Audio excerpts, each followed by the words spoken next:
Warm greetings to you, Professor Sahay, sir. I'm very glad that you are giving us quality time to learn from you the valuable things that our generation needs your insights, particularly young anthropologists, the upcoming anthropologists. So they need the instructions and the directions and the way forward, particularly for Well, the I don't yeah. know how far I shall be able to generate any interest among the young people, generation. But yes, if they are sincere to anthropology, I'm sure that they will be benefited. Yeah.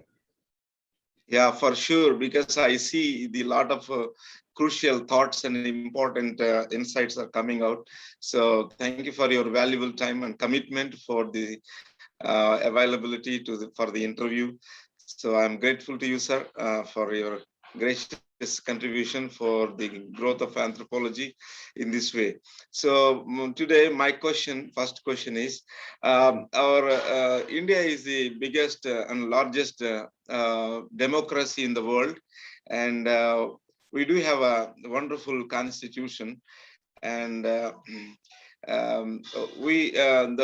project of the peoples of India, they listed 4,635 people groups in India. So that's a vast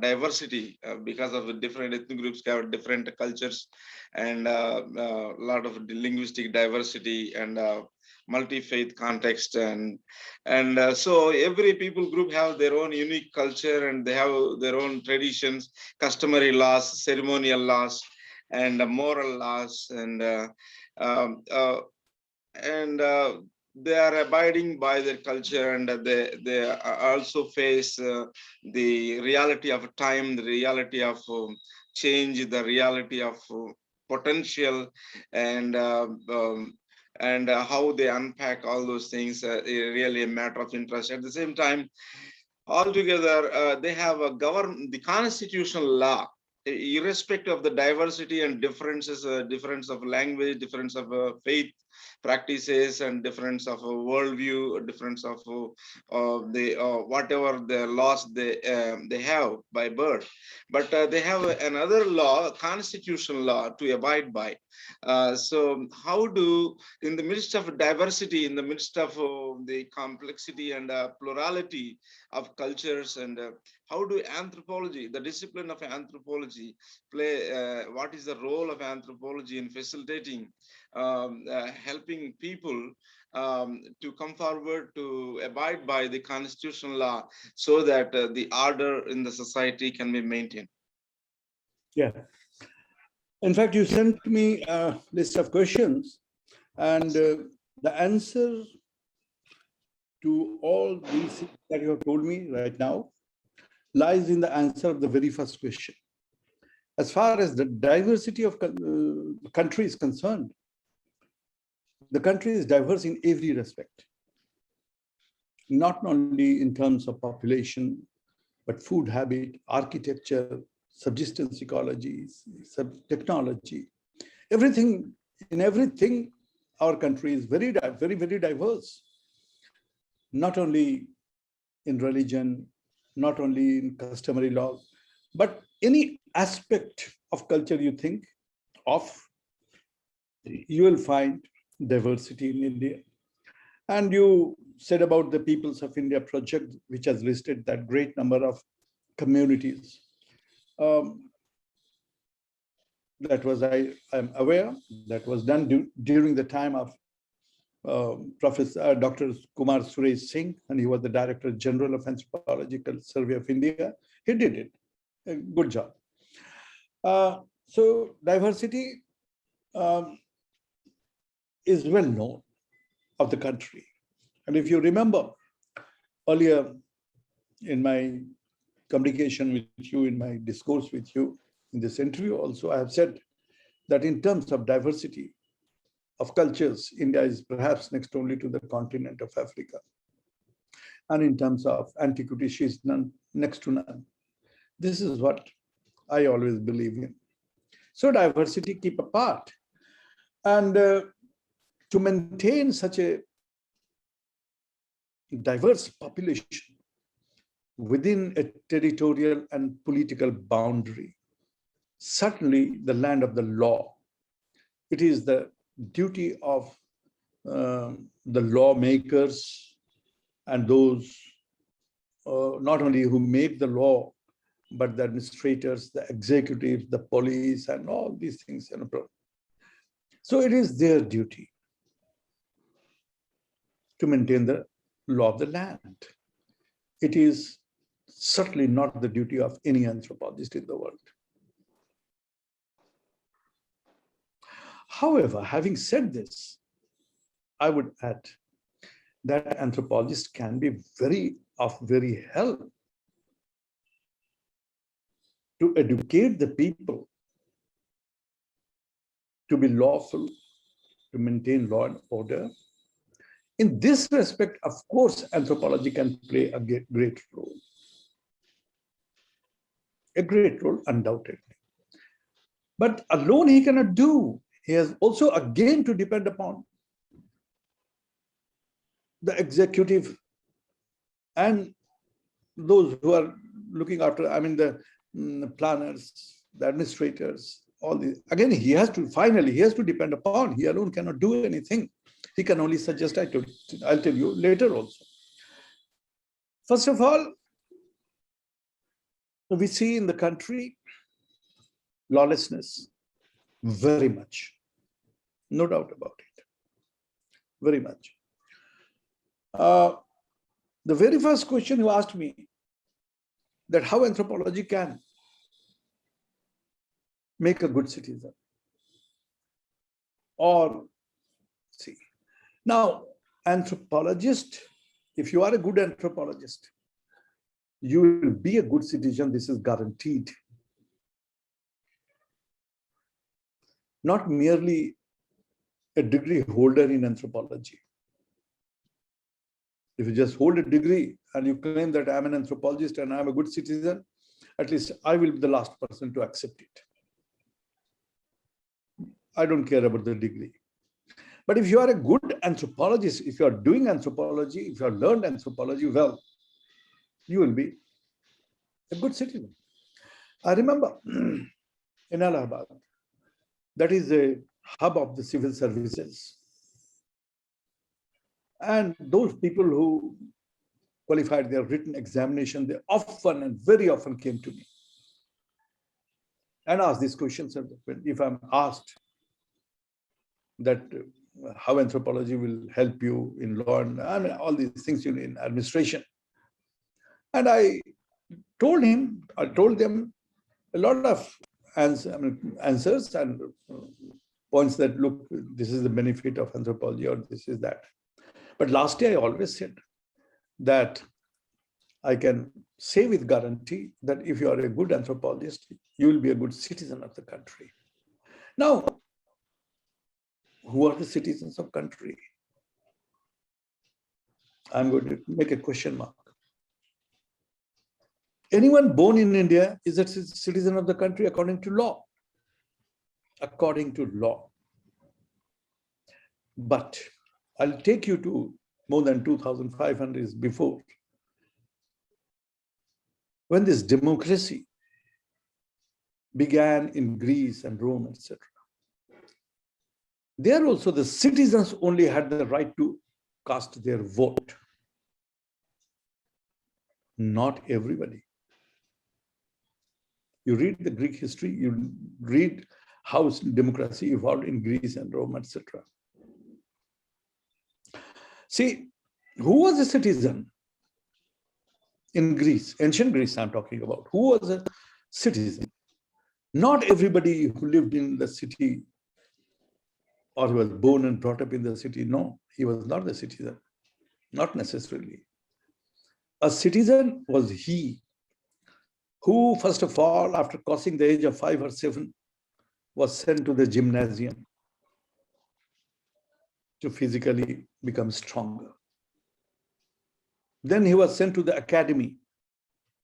Aristotle, Plato, Socrates, they all had academies. He was sent there to learn And what he first learned, mathematics and music. See the contrast, mathematics and music. After having assured about his physical prowess, he learned music, then mathematics. And then in those days, it was called philosophy, that was science, and whatever the teaching was there in the academy. I don't know the courses of study of those academies, but at least I know that these things were taught to the person. Even then, he was not a citizen. At the age of certain, when he attained or reached certain age, then he was married, established a family. And thereafter, around the age of 40 to 45, he became so matured. He was supposed to be so matured that he could be made the citizen of Greece, who had the power to cast his vote in selecting their leaders or whatever you call it, forming the government and all. In our place, on the one hand, a number of Nobel laureates are there in the country. For example, let me talk about Amartya Sen. And another is there in the rural area who is not read, he's a labor. And he, whatever he earns, and he takes and drinks and goes home, you know. The power of his voting right and the Nobel laureate both are one and the same.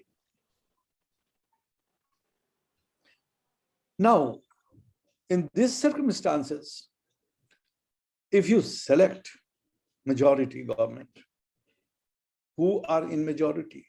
Are the Nobel laureates or well-educated persons whom you call, they are in majority? Or who is the majority? It is axiomatic. One can very well imagine, you know. So naturally, in our country, it is good ideologically, theoretically, it is very good that anyone born in India is a citizen. But the democratic structure, our democratic structure is such that ultimately whom you elect your leader,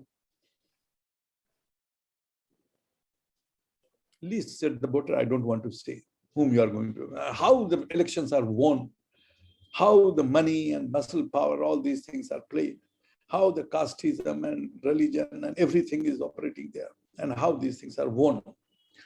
So, if in such a way our democratic structure emerges, to how much you expect the good governance, you know. Now, I again come to the point anthropology. I would like to say two things. First, why anthropology is helpful to make a man, make a man a good citizen. I mean, a good citizen, there is, I don't know if there is any definition of a good citizen, but at least we can describe a good citizen. He who respects his own values as well as the values of others. You just respect your own value and value of others also, there will be little conflict.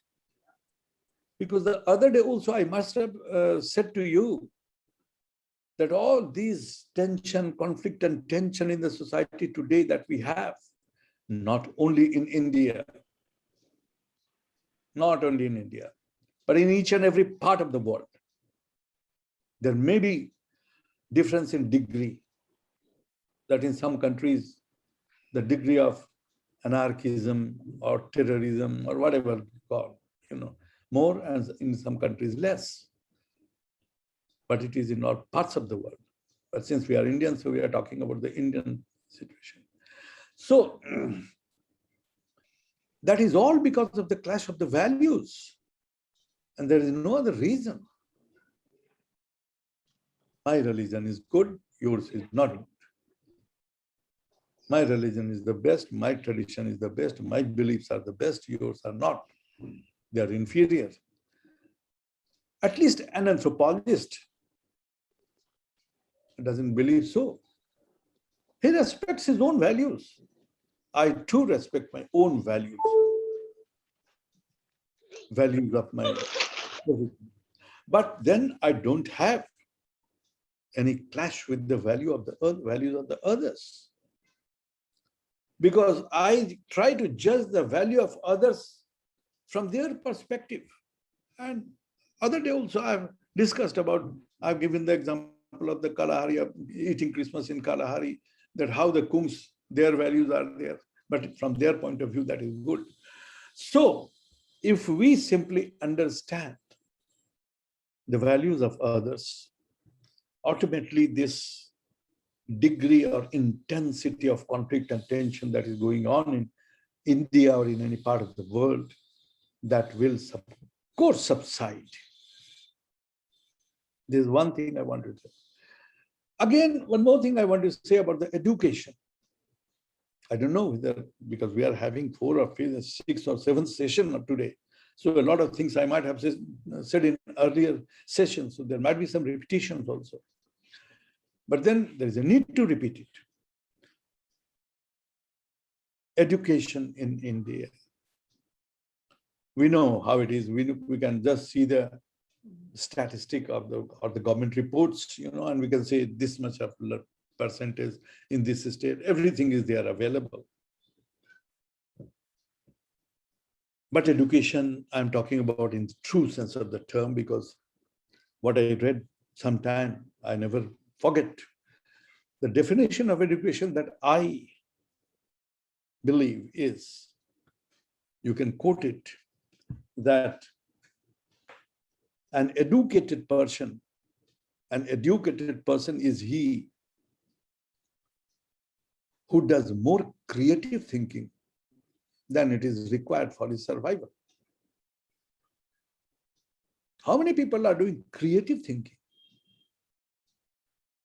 Man only has got the ability to acquire, to think creatively. It's only man can do, no other animal. But how many of us are doing creative thinking? Creative thinking has got different, different aspects also. But then a man who does more creative thinking than it is required for his survival is the real educated person, and he doesn't need a degree, either of matriculation or BA or MA or PhD. No degree is required. There are numerous examples of great writers in India who were never saw the doors of any school or the room of any school. Tulsidas, Ramcharitmanas. Tulsidas was not at all educated. Kabir was a weaver. But so beautiful poems he has written, and so meaningful out of his own experiences, because they had a lot of creative thinking in their mind. Hundreds and thousands of such examples we can have. So education is different thing, literacy is different thing. You can be literate even by obtaining a PhD degree. I'm sorry to say that I have seen people there who have got master's degree, who have become professors, but they still don't know how to write a good application. Yeah. I met such people every day, or now and then I meet such people who come, sir, please, how to write, and how should I apply, please tell me or dictate me an application. These things are there. And do you think these people are educated? No.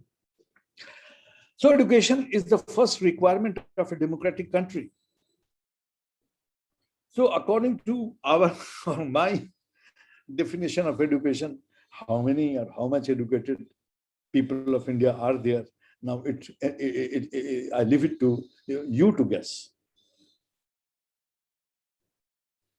So we're talking about citizens have the house. All these problems are just because of poor education in our country, not formal education in school, college, and all these things. No, education is such a thing, which how can I define? It should generate creative thinking in man, unless it does so. And if it does so, then automatically those who think something creative, they don't indulge in such things, Those who are properly educated. Anthropology, once again, I come to anthropology. I said that anthropology can help. Why? I'm repeating perhaps in an earlier interview, so I've said that the characteristic of anthropology is such, and the most important, Frank Boas, who gave it in 1890s, and even today it has got its relevance, cultural relativism. So these, in a brief, the questions that you have asked me, it was a long, question, and I suppose that this is what I can reply. You ask me another question. Any question more? Any question?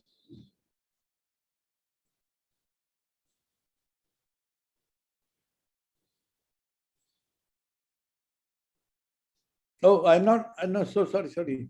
Unmute. Yeah. Unmute it, yeah.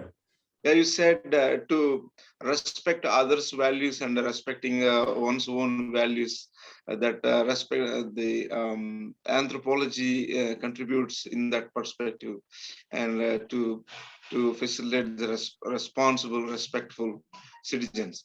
Yeah, and the education in its true sense, and citizenship in its true sense, and taking the example of that Greece citizenship, and bringing the insights.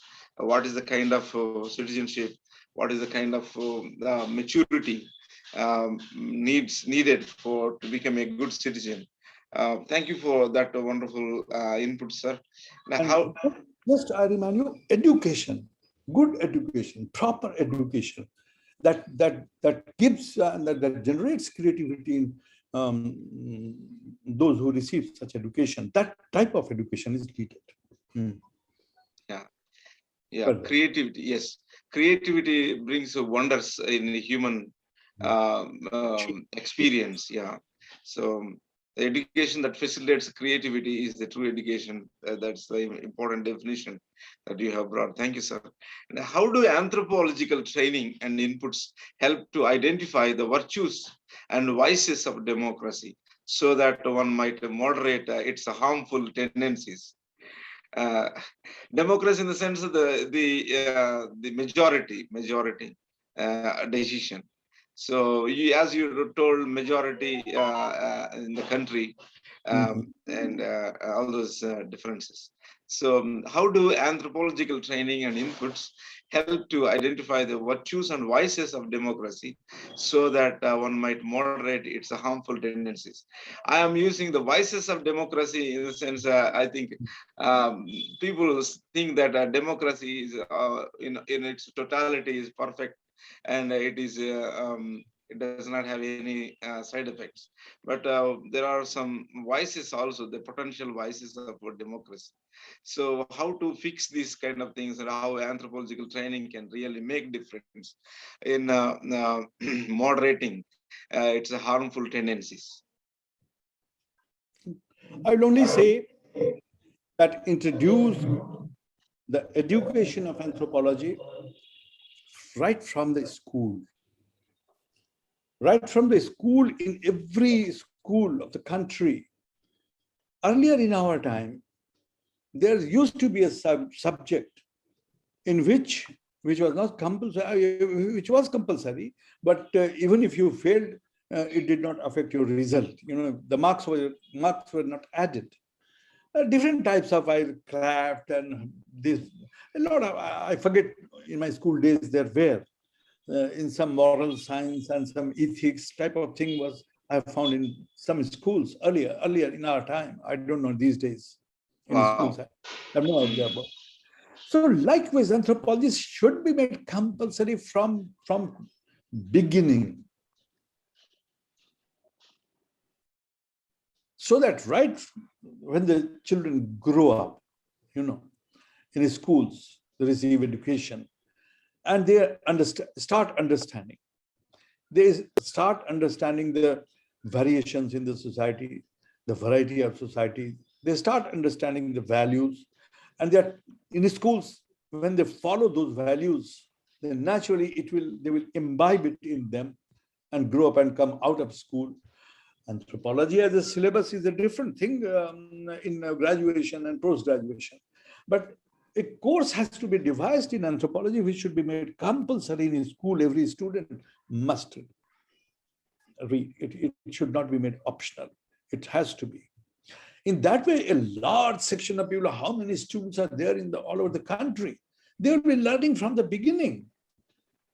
It is not anthropologists overnight cannot say anything, But if that sort of anthropology studies man, and when a student knows that he is a man, she is a man, and then their own values are there, these things, if they develop from the beginning, a new course has to be devised.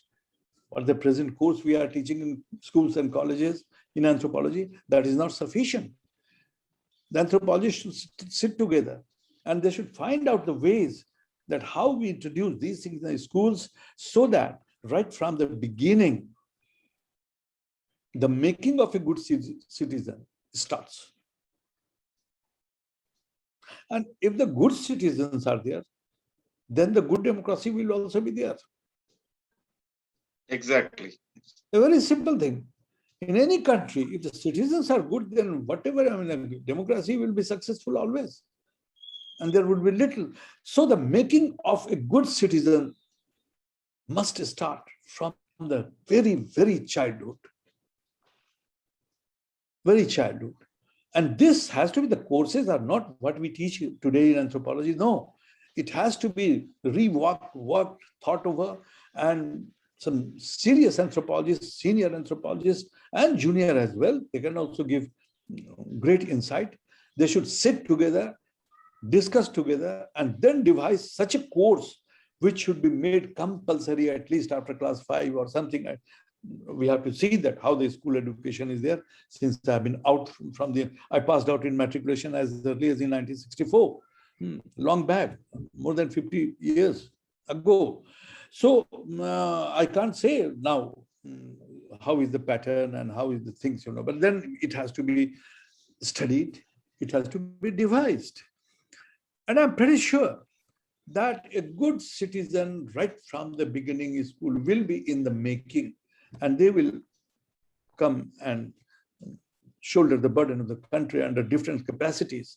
And I hope that this will give strength to the democracy. This is what I think. If you ask me about the role of anthropology in strengthening democracy, preaching is not going to do. If we preach people, and if we preach that you should do this thing and that thing, that preaching, so many religious leaders and spiritual leaders have been giving, but what of that? What is happening there? So mere preaching for the goodness or good citizenship is not going to work. It has to be generated. It has to be inculcated in the new and the budding generation, so that when they become matured, the democracy starts strengthening. It is not a matter of a day. Otherwise, you also must have heard it, sarcastically, what is called democracy, define it, they'll say for the people, of the people, by the people, etc. But other way also, sarcastically, not really, sarcastically it is said, democracy is the government of the fools, by the fools, and for the fools. So this is also one sarcastical definition of democracy. In our country, democracy, okay, overnight we got on 14th of August midnight, freedom at midnight. That is a book also, We got independence and we declared, and UN also accepted as a Democratic Republic of India. That doesn't mean democracy is very much in the nascent form still today in India. It is in the nascent form. 75 years is not enough. 75 years is not enough. It requires, hardly 1 or 2 generations have matured after independence. It requires several generations to mature gradually. But that has to be, the seeds have to be sown right in the schools. For good citizens. Seeds have to be sown there. This requires mind churning, This is not that you just make a plan in that AC room sitting there and then make a plan and execute it no. It requires a churning of mind. Not only one mind, but several minds should together meet together, not only anthropologists, invite others also. And then that how can we or we can implant in the mind of the young children democratic values. That means values of theirs, values of others. These things, until and unless they are generated in the mind of the young students who are not even, those who are in the teenage, not they are from there it should start. Then probably it will be good, and it will in future. Because democracy, India, okay, 75 years we have got our independence, and we say that India is a sound democracy. We change the government by ballot, not by bullet, all this. But how the ballots are done, worse than bullets. Worse than bullets. The ballots are won.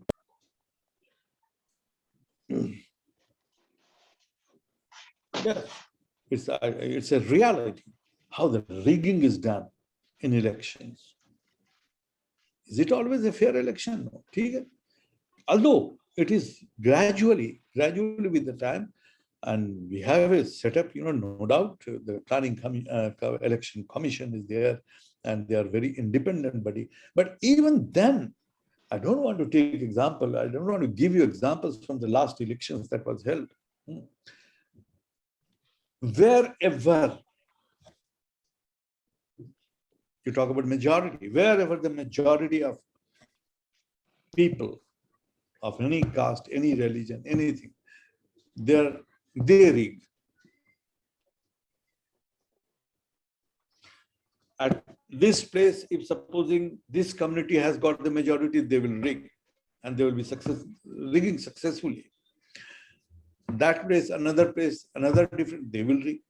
And you don't know how it was done in Bihar and Uttar Pradesh about, say, 3-4 decades before. How the rigging was done. How rigging was done in Bengal. I don't want to take instance, but during the left government, I'm very near to Bengal. Ranchi is very near. And I have so many old friends from every political party, from Marxist and all. They are my good friends. And they tell me that how they rigged their elections. So this election-based democracy, okay, it is okay. But in India, it is not that mature today. It is not.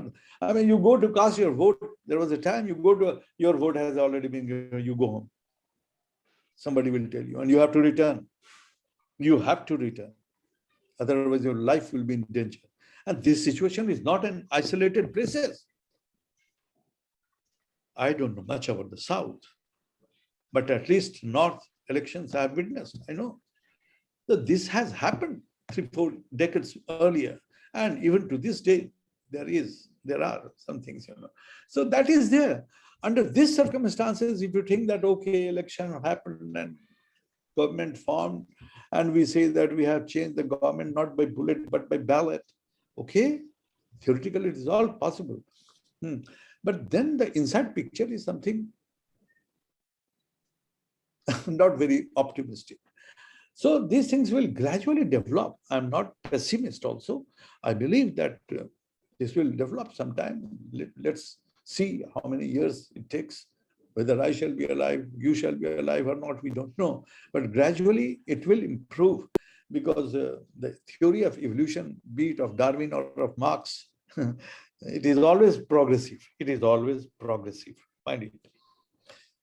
Darwin also says progression. And even Marx also says, he doesn't say evolution, he says human progress. His book, even Morgan, an anthropologist, L.H. Morgan, Lewis Henry Morgan of America, his book, Ancient Society, researches into the early history of mankind from savagery through barbarism to civilization. Human progress of mankind. So that way, let's be hopeful. And I'm very much hopeful. Very much hopeful. And why? I'll be telling you probably at the end. Probably at the end. Because I want Thank you, to, sir. first of all, I want to face your questions. You also will remind me, because when it comes to mind, after some time it sleeps also. But I have thought that Yeah. at the end I will say something. Thank you, sir. What are the ways that the societies, what are the ways that the science or discipline of anthropology help to see how the virtues of democracy can be strengthened and the vices be tempered? And democratic vice, I mean the tyranny of the majority, which refers to the tendency of the majority to override or suppress the interests and opinions of the minority. The tyranny of the majority can also be seen in ways that go beyond an elected majority, trampling on the rights and interests of the minority. So, Yeah, I was awaiting this question. Before I reply this question, I will only put a counter question to you. First of all, define tyranny of majority. That you have to define, and then I will answer. uh, uh, for Tyranny example, of the majority, tyranny of the majority. Because this is what, first of all, I put a counter question, you define it, and then I will answer. yeah, if the majority people, if they make a collective good and common good and collective well-being kind of decisions, the rights of the minority will not be violated. Whereas the interest point of view from the majority for their own interest sake, if they negate the common good and collective well-being of the minority as well, so in that case the democracy becomes a threat to the survival of the minorities. That's what I mean. If majority take the good decisions and which is good for everybody, that should be fine and well, and peaceful social coexistence is possible. Whereas if the majority takes a decision that erases the freedom and liberty and dignity and autonomy and respect and all the human values, that kind of dangerous situation might be possible in the democracy. So that's why the anthropological inputs of helping from the beginning, as you rightly told, helping building the good citizens and building the character from the day one, so that uh, uh, people think beyond their community and beyond their territory, or beyond the like human kind values, humankind, the universal kind of thing. So Okay, fine. You explained tyranny of majority without any example. You can give examples also, no problem. You did not define. You explained. There is a difference between definition and explanation. Yeah. For example, I tell you, if you're asked to define man, a single sentence will be there. Man is a rational animal. Now, two things in this small definition are there, which man is an animal first, but he is rational. Rationality is not in any other animal. So man is a rational animal. It could be the best definition of man. But if you explain, then in 2000 pages, man has got two eyes, one this and that, and he's tailless, and he goes to cinema, he reads books, he reads anthropology, geography. I mean, 2,000, 4,500, 5,000 words you can explain, go on about lighting something, man, man, man. This is the difference between a definition and an explanation. But if explanation is supported by suitable example, then it will be more understandable, pinpointed understandable. So in that case, I will give you two examples, sir. Yes. Thank you. For example, the majority of the Indians are below the poverty line, for example. If poor people, they think their decision should be final and violating the rich people are minority. So the assets and the lands and the power are in the hands of the few. So majority of the people are poor. So if majority of the people come together and they hold the government, then violate the rights of the people who hold the assets in the few hands. So then there will be danger. At the same time, for example, one religion is a majority. There are minority religions are also there. So if majority religion says the country is for one religion, the rest of the religion should turn to the majority religion, otherwise left the country. Say majority are Hindus, so Hindus are in majority. Hindus say that you can say no problem. I don't have any problem. I'll respond. So in that kind of this thing, even though people are born in India and native Indians, and because of the historical reasons of religious conversion processes, conversion to Buddhism, conversion to Hinduism, conversion to Islam, conversion to Christianity, based on these conversion processes, cultural and social processes. So if majority people, they claim that this land belongs to so and so, the rest of the people has to turn to their religion, or otherwise they have to leave the nation, kind of stuff. So in that kind of thing, the democracy then becomes tyranny, because the majority of people maybe that decision, if it is not healthy for the survival of all, not only survival, flourishment of all.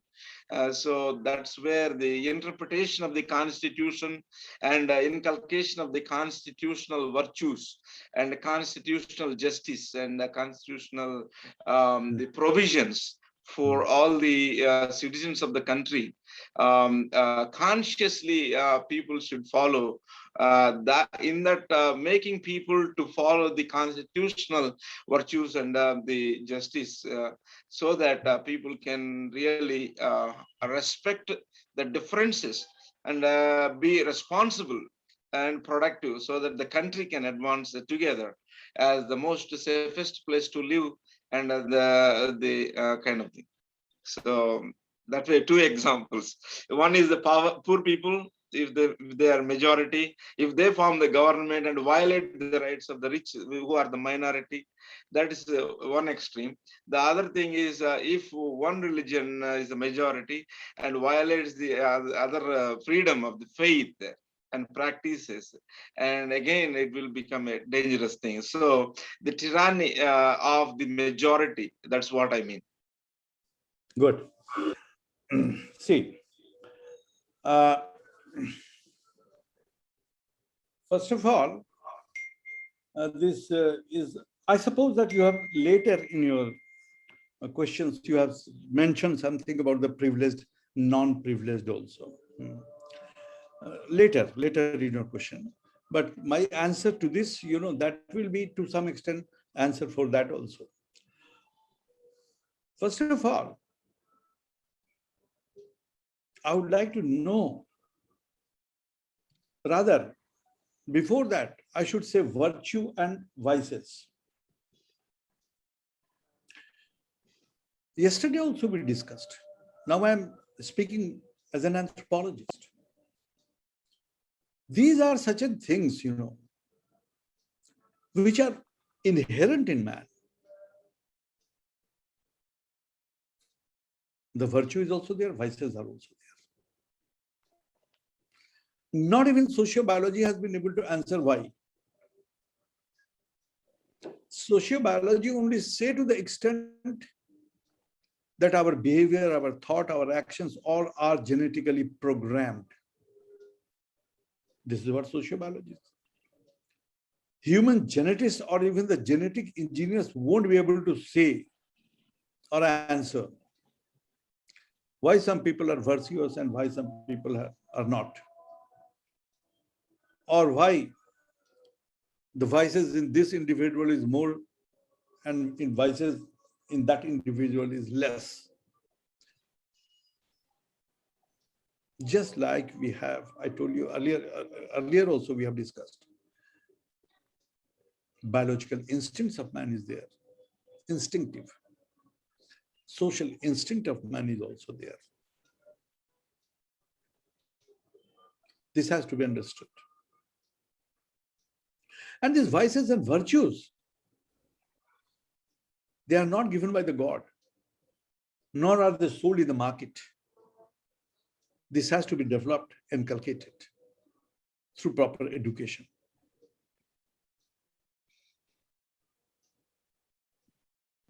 Through proper education, the virtues and the vices. A man receives vices also from his surrounding and virtues also. This depends upon the man. What an anthropologist or what a government should do or try to do is that how we inculcate good virtues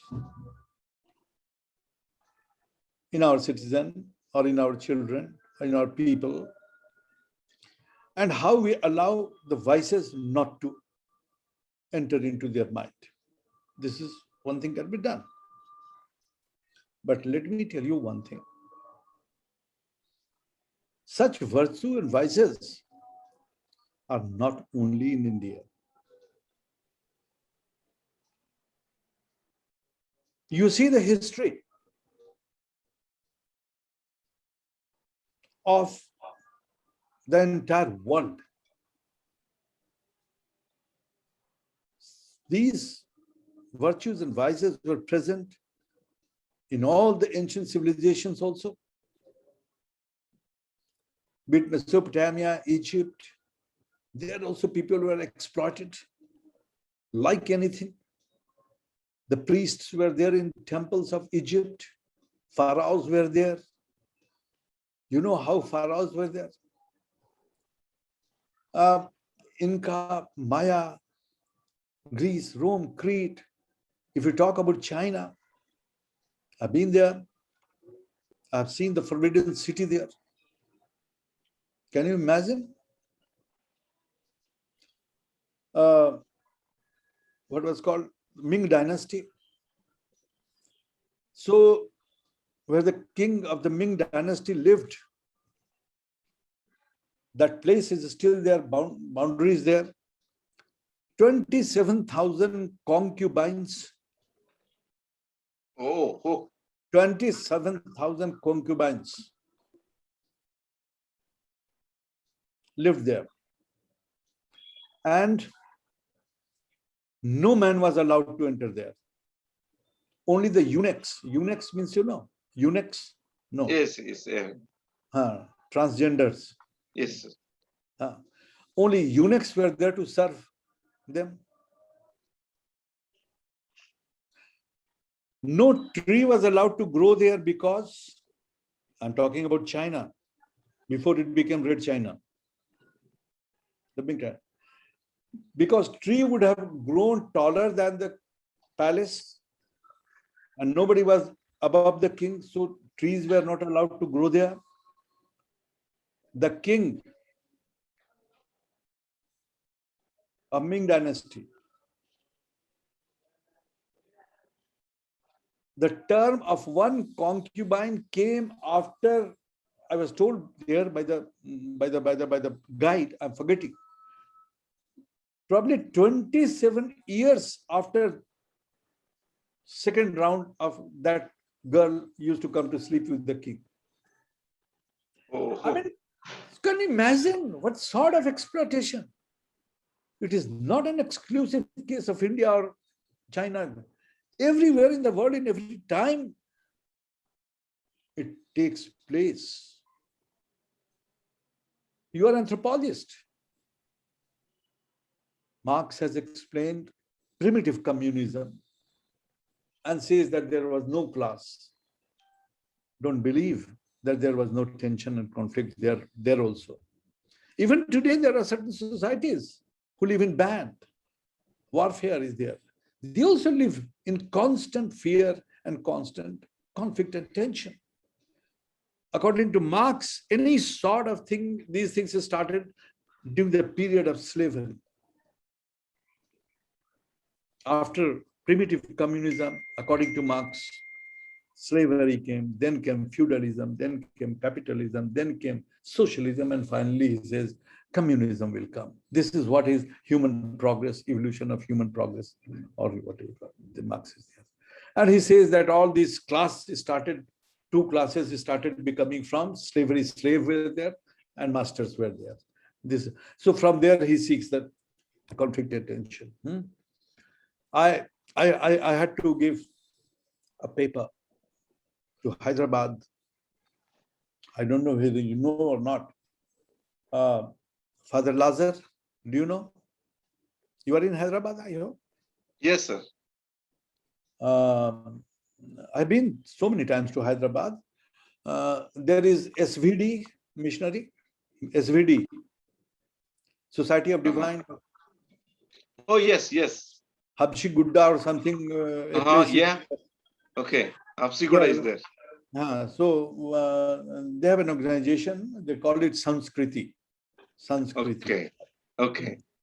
And Father Lazar, he has invited me no less than 3 times at least to deliver some lectures. You know, he organized last time. I got the ticket, but I could not go.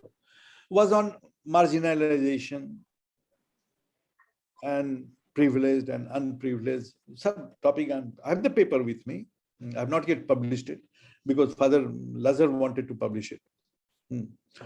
I have given it to, but I have no response from him whether he's publishing it or not.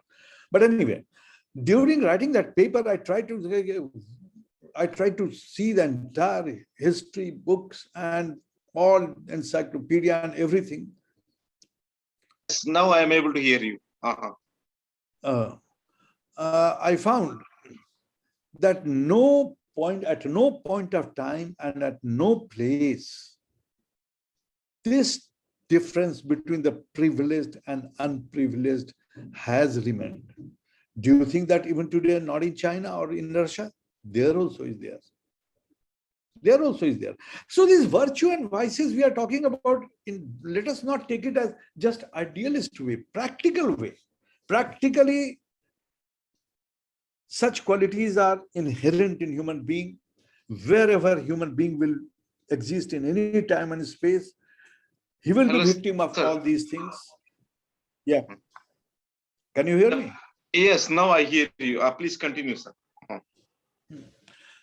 So these things are not taking place at one place in this planet.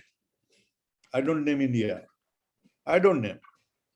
This is not exclusively at one place, but it is ubiquitous. Don't you think that in Latin America, what is going on? Yeah.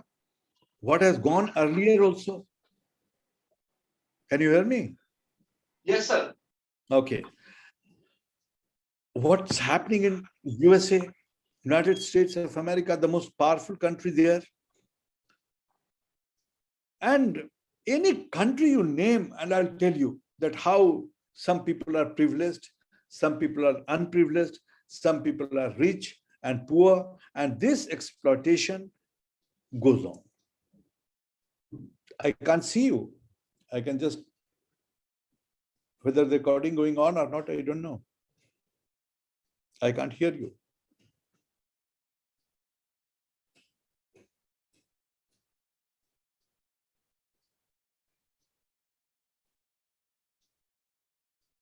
Hello.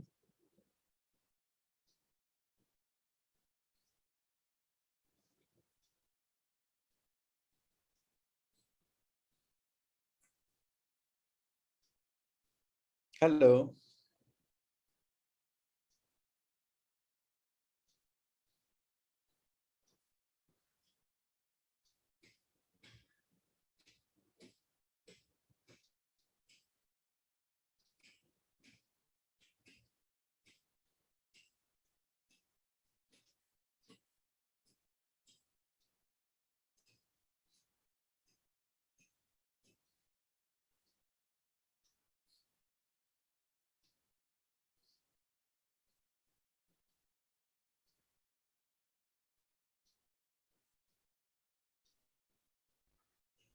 I'm sorry, sir. I'm sorry for the Never mind, inconvenience. never mind. It's technical issue. Yeah. Yes, please continue, So, sir. yeah. So I was telling you that this is not an isolated phenomena of any isolated place. It is ubiquitous. You tell me one place on earth or one nation which is so ideal as you have been thinking of, where no exploitation, no, I mean, everybody is privileged, nobody is unprivileged. Can you give me one example of any nation? Give me, and I'll tell you that what is there.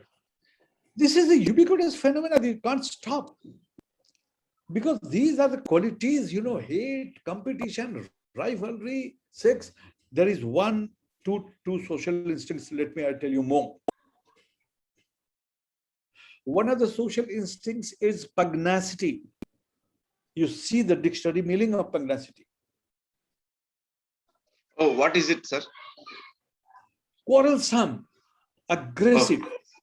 Okay, This is okay. also a social instinct. This is also a social instinct of man. Not only man, but all the other animals also live in a social life. Among those also you'll find a lot of aggressiveness.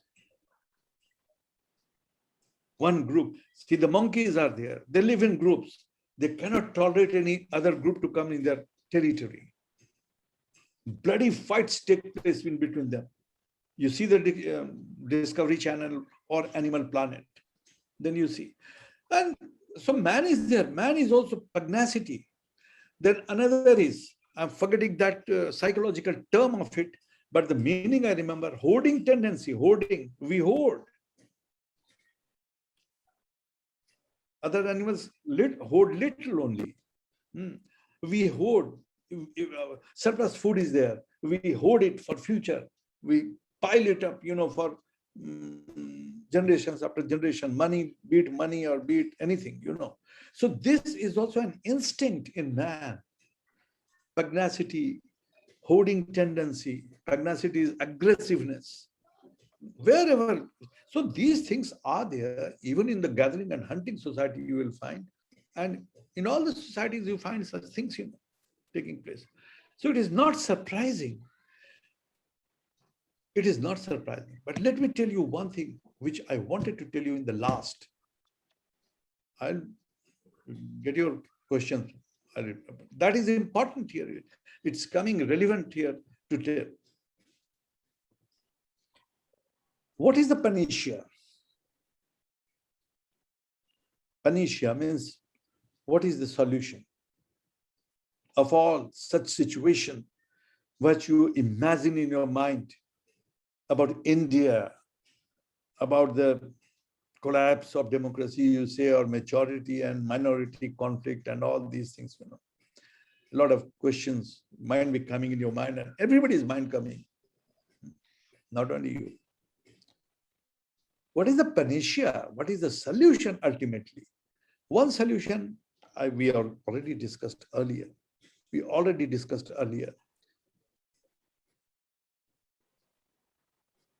That how we can generate citizenship in our young children. Therefrom, we have to start. Then in the longer time, it is not a matter of overnight. Overnight, it cannot be done. Another is,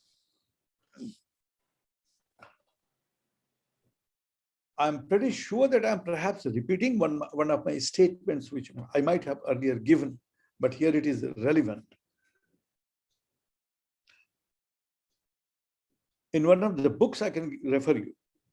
If you need the reference, I'll send you the reference. It has been written, published by Reader's Digest publication, very authentic publication. And I read this book in 1970s sometime, almost 50 years back. So about 50 years back, in that book, I read that during the last 3,000 years, there had been recorded 6,000 wars. They were recorded in history. 6,000 recorded wars in history in 3,000 years. Okay? And how many millions of men must have been killed? It can only be imagined. Suffices to say that man is such a species who has killed his co-species more than any species has killed its co-species. It is only man. Very sad to hear. It is recorded in the book. I am telling you that man is the only animal which has killed its own co-species more than any other species that might have killed. No.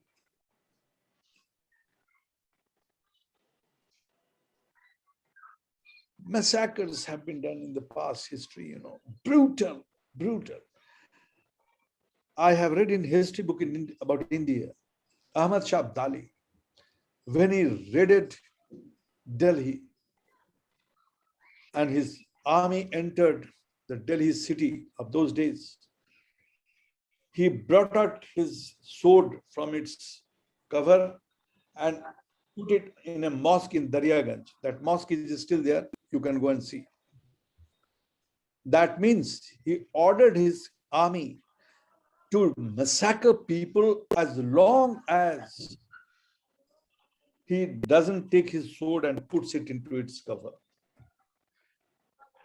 This was the tradition in those days, that if the king has brought out his sword and put it somewhere, okay, then he'll keep it in the only when the massacre will be.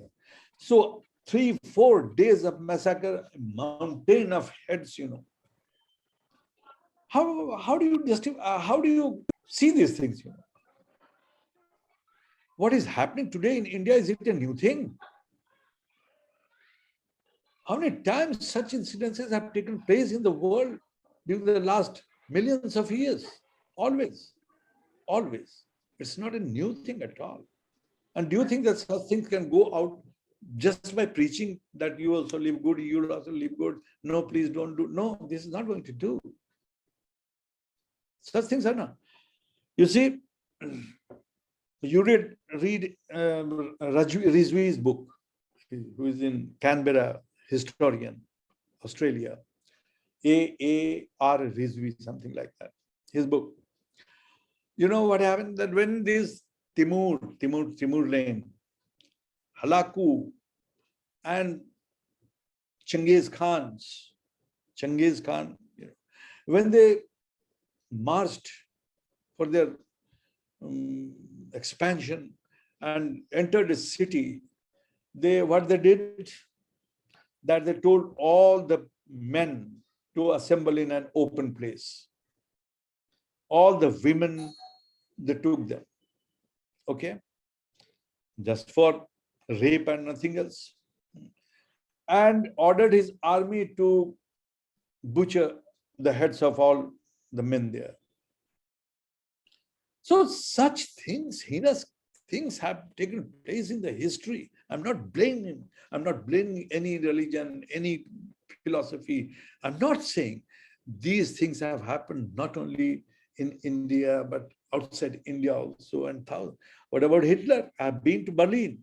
I've seen the, the memorial of the, millions of people were gas chambered. What's happening in Siberia? What's happening in China in the camps? What happened in... So this is not a new thing always. It is man's tendency, in the history, if you see, that man has killed more than any other species. Number one, his own species he has killed. Number one. And these vices and virtues are there.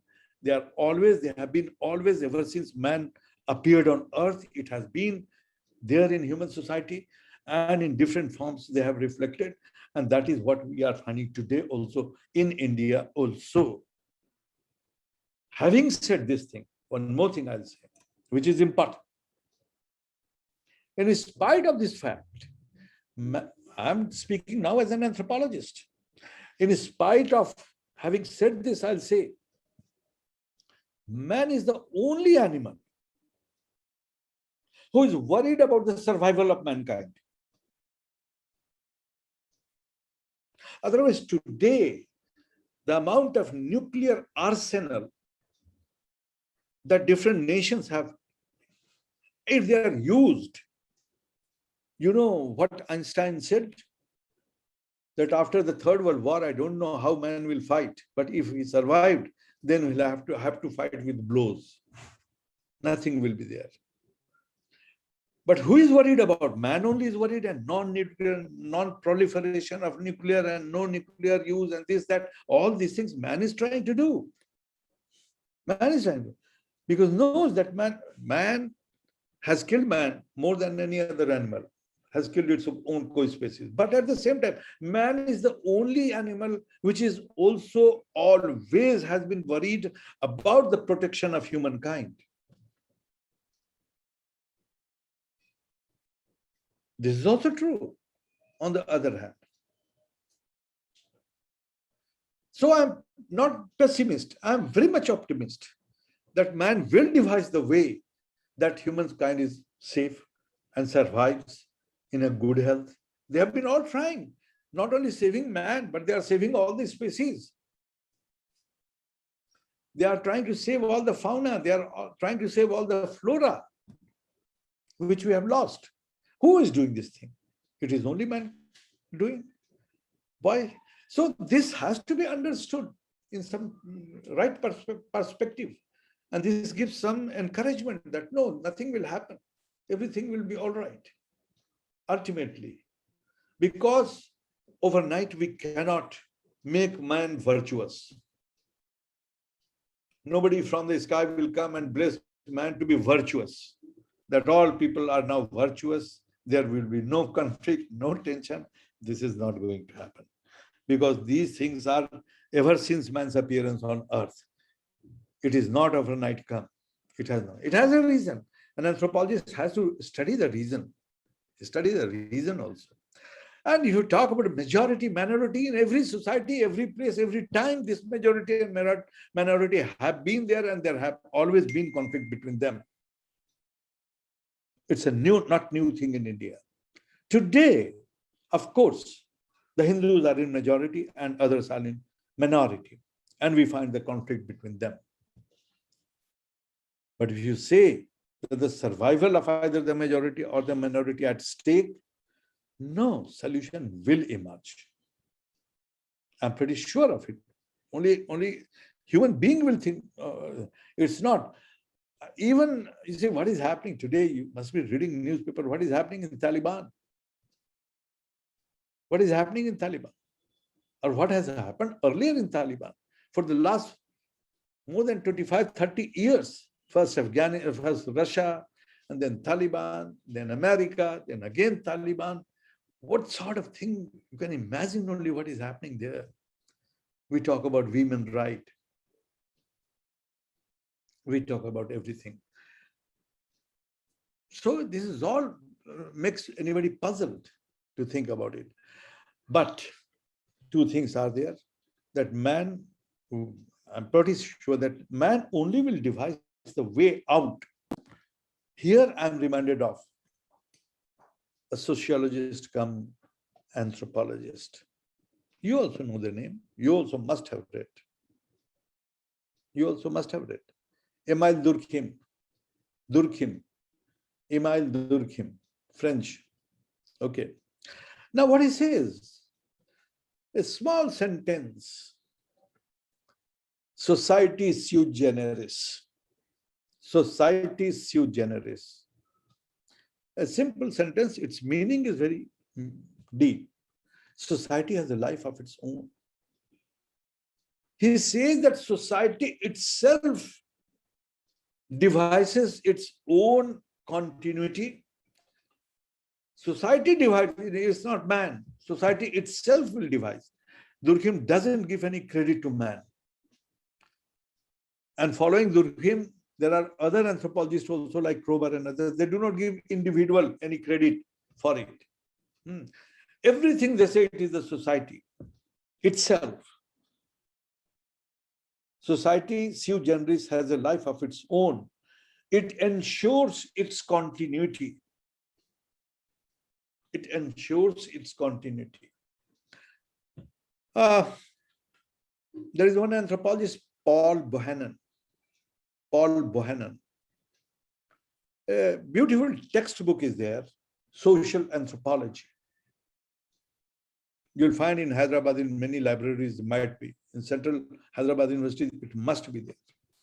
Paul Bohannon's book, Social Anthropology. And you read the totemism among the Arunta. Arunta is an Australian aborigine. And see how Durkheim has explained totemism. Through totemism, he has explained it. I don't go into the detail because that we shall deviate from. But through totemism, he says that this totemism, why it is? Because the society's maintenance continuity is ensured through totemism. I suggest you to read it. I don't need to explain it here. I have thousand times I've explained this thing in my classes about the totemism and Durkheim's views and all. So I think that we should not be disappointed. It's a matter of worry. It's a matter of worry. But other day also, I must have said, because very often if there's such a discussion it comes into my mind, that in human brain, there is this portion which the psychologists have identified. That portion is responsible for our normative behavior. Normative behavior. What to do, what not to do. These normative behaviors are ultimately responsible for our values. And values, I have said and repeating, what is good, what is bad, what is right, what is wrong, what is desirable, what is not desirable. These ideas are known as the values, So man has got the normative aspect also. Man's normative has no other animal. Other animals do not know what is good and what is bad. What to do and what not to do, they don't know. We have to teach them. In the circus, you must have also seen that the fierce animals like tigers and lions, they are made to jump from this table to that table, or from a ring, they pass on this and that side, If they're told to sit down, they sit down, stand up, stand up. Our pet also does the same thing. But that pet cannot teach the same thing to its own offsprings. Man only can teach what he learns. Any other animal cannot teach what is taught. But what we are taught, we teach others also. So I'm not disappointed. I don't ever get disappointed. I believe that yes, society will ensure itself its own continuity and maintenance. And such troubles that generally in India we have been feeling, large people have been feeling.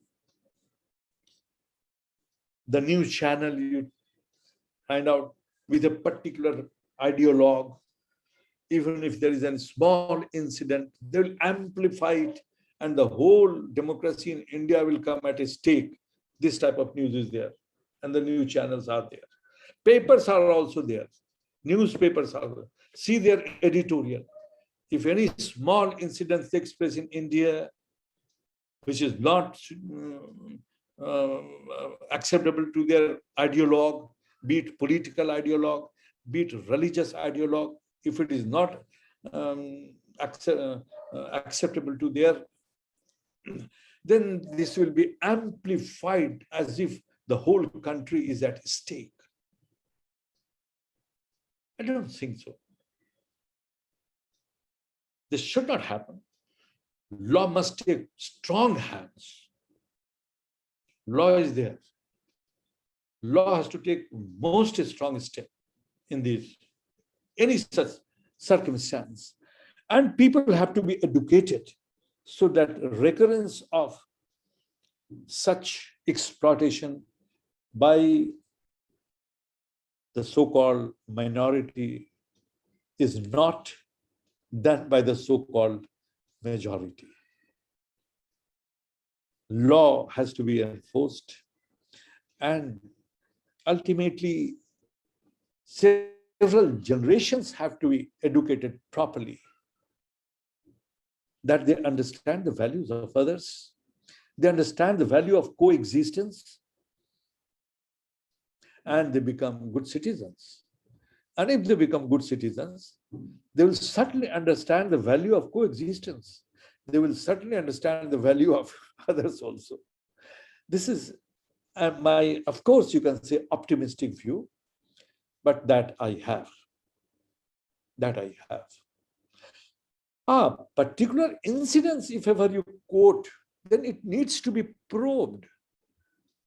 Not by the CID, not by the CBI, not by the police, but by anthropologists.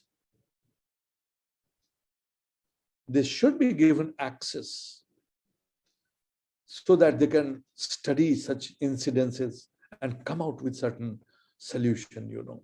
I tell you one example. I had tried once. I was in Allahabad and I wrote a letter to Sonia Gandhi. There was a lot of law and order problem in Ranchi, also in Allahabad, in the North India, a lot of things. These things had come into my mind long before, but then I'm telling you about the time when I wrote a letter to Allahabad, to Sonia Gandhi when I was in Allahabad University as heading the department. I prepared a project about the law and order situation in the country. Yes, it's very nice to quote now this thing. And I told her to support me by finance because I needed some research associates to be sent to Delhi, Calcutta, Mumbai, Madras. Only these 4 places I wanted to send my research associates to collect information. Just a minute, please, just a minute, wait.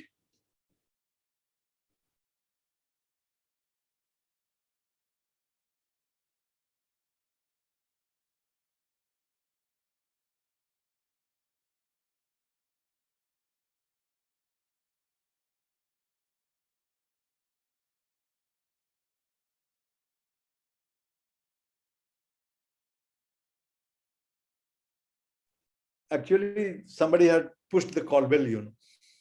So I had gone to see there. Anyway, I was telling you I had given the project. And project was that my hypothesis, you can say, it was hypothesis, that during the emergency period, those 18 months of emergency, the law and order was best in the country. It is true that some leaders were jailed. It is also true that there was a lot of censor against the press. It is also true that many journalists were also jailed. I know.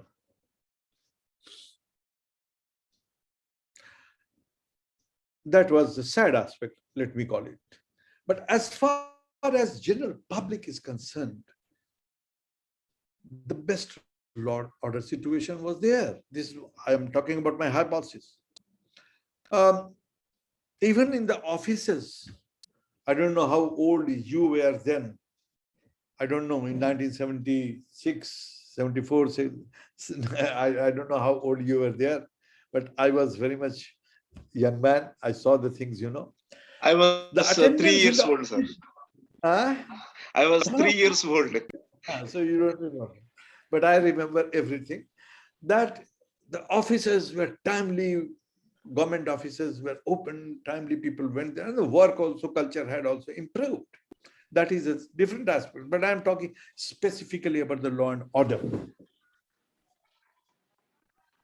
Why it had come into my mind that in the 1976, the moment the emergency was lifted and the election was announced in Ranchi city, then I was, the very next day, 11 or 12 murders had taken place because all the criminals who were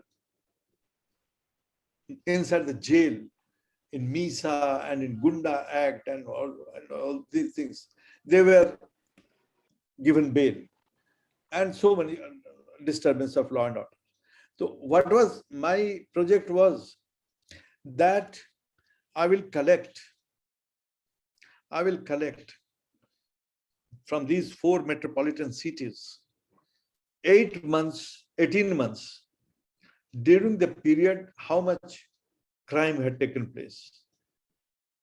Then before emergency, 18 months, how much crime had taken place. And after emergency, how much the crimes had, the figure of the crime of the 4 cities, and make a comparative study, and you will find that the least crime was done during the emergency period. I wrote to her, sent her to her, and I wanted support, financial support, so that I can hire some researchers, investigators, and send them. And very unfortunately, I received no reply. So one example I'm giving you is that if you talk about isolated case of tyranny of the majority, don't make a general conclusion that country is at stake or the survival of the minority is at stake. At least I have not. As an anthropologist, not as a police, investigate things, you will understand the cause of it. You will understand the very well cause of it. But not like the TV channels and some newspapers that if it's a small, make a mountain of a mole. There is a proverb in English, mountain of a mole. So that I don't approve. No, I don't agree. I don't approve. I don't accept, simply. If an isolated case is there, it has to be investigated. First of all, the law and order has to take place. And secondly, anthropologists also may be given a chance, to study them and try to find out the actual cause of such incidences, and then you can come up with a conclusion, But if you think that anthropologists also stand up and teach the people, no. Teach anthropology, no, it will not be. That you have to sow the seeds, I told you, right from the schools, from the very young age, from the very teenage, the person, the boys who, ever since they become adolescent and enter in the school, they should be taught, and not the modern or the present and the contemporary course of anthropology. But that course also has to be very deeply decided and deeply researched, and then courses have to be adopted. And then I think that it will be, and the society will not come at the stake. I don't believe the society will come at stake. There are incidences which are sad, no doubt about it. Very sad incidences happening. I've also read the newspaper every day. I come to know. I know the developments, But on the basis of that, we should not make any general conclusion like the modern, today some journalists and some political leaders make it out as if everything is at stake. I don't suppose it is like that. Society itself, it has its own course. It has its own method. That will take care, and society will survive. Every society has survived and will survive. I'm not pessimistic. Ask me some more questions. You have Yes, no sir. time. The other question is, um, what is the difference between liberty and the spirit of liberty and the spirit of freedom? And how anthropology can help people to keep their liberty and freedom in due place? Uh, see, liberty and freedom, meaning everybody understands. But it can only be answered if I know the violation of liberty and violation of freedom. Give me the example, particular, that in such and such cases, the freedom of liberty is not there, or freedom of, what do you call, freedom, liberty and Freedom. freedom. No freedom. If you give the concrete example, on those examples, one can say. Otherwise, liberty is a concept. I think I have always been liberal. You have been interacting with me for 4, 5 days, 6 days. My views are very liberal. I don't say that my views are everybody's view, but there might be many people liberal. And in spite of those emergency, when the political leaders and those who were agitators, they were jailed, that. But I've roamed freely, absolutely freely. I didn't have any, my freedom was not at all disturbed. Why? I was not a special man. I was as ordinary an Indian as anybody. But my liberty of speech, my liberty of thought has never been hindered. And my freedom to move anywhere, to go anywhere, it has never been hindered. I'm not a special person. Maybe as some people feel, but they must be feeling because of certain reasons. And reasons will be the example. If you furnish me concrete example that this is the violation of the liberty or violation of freedom, then probably on that issue, I think I can reply. But certainly, freedom and liberty, whose freedom and liberty is checked here or is at danger?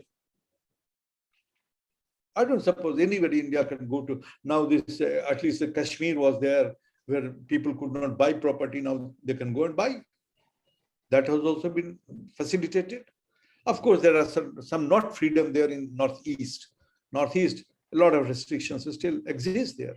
But because of certain reasons, the government furnishes that this is because of political reasons, this is because of strategic, that is keep apart. But in the rest of the country, if I wish to buy a house in Hyderabad, I think you can tell me a lot of houses that come on, you take it. If you want to buy, come to Ranchi. Nobody will stop you. That you are coming from, where is my freedom hindered? No. And as far as writing, you have seen some of my writing. I write very hard and very to the point with examples I write. No, without any political or any religious or any ideologue. No. I'm an anthropologist. My ideology, if at all it is, then that is anthropological ideology. But I have the habit of calling a spade a spade. If you have read my letter, open letter, if you have read my open letter, I have not said as an activist, I have not said anything as a fanatic. I have furnished each and every example from the historical records. Anybody can verify from the books. Yeah. So I'm not like that. So where is my liberty is there? I write about the government also. Many a times I have written. not but any particular party or anything. No, I don't write such things, But then I told you that I'm a critique of the government very well. Because I think this assembly, all the, now I'm coming to, maybe that it is not anthropological, but all the vices that you talk about today in the society, they are percolating from the parliament to the legislative assemblies, to the local bodies.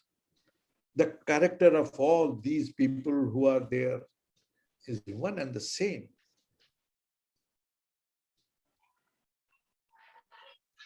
Yesterday, 3 or 4 days back, I was listening to the education minister of Kabul the day the Taliban had entered into Kabul. At night hour, somehow the BBC, it was not in our Indian channel, BBC got in touch with her through the mobile, and they were taking her interview. That was she was a lady who was the education minister in Ashraf Ghani government. Oh, she was trembling. She was looking old. And what she responded to the correspondent of the BBC, that if I'm alive tomorrow morning, I can say, these were her words. She was so scared, I'm here. I don't know, they have entered. What will they do with me? If you remember, about, say, 20 years back, when Taliban, when Afghanistan, when Russia had just returned and left, and Taliban had come, then the president, then I'm forgetting his name, they had hanged him on the street, hanged him. So she was scared.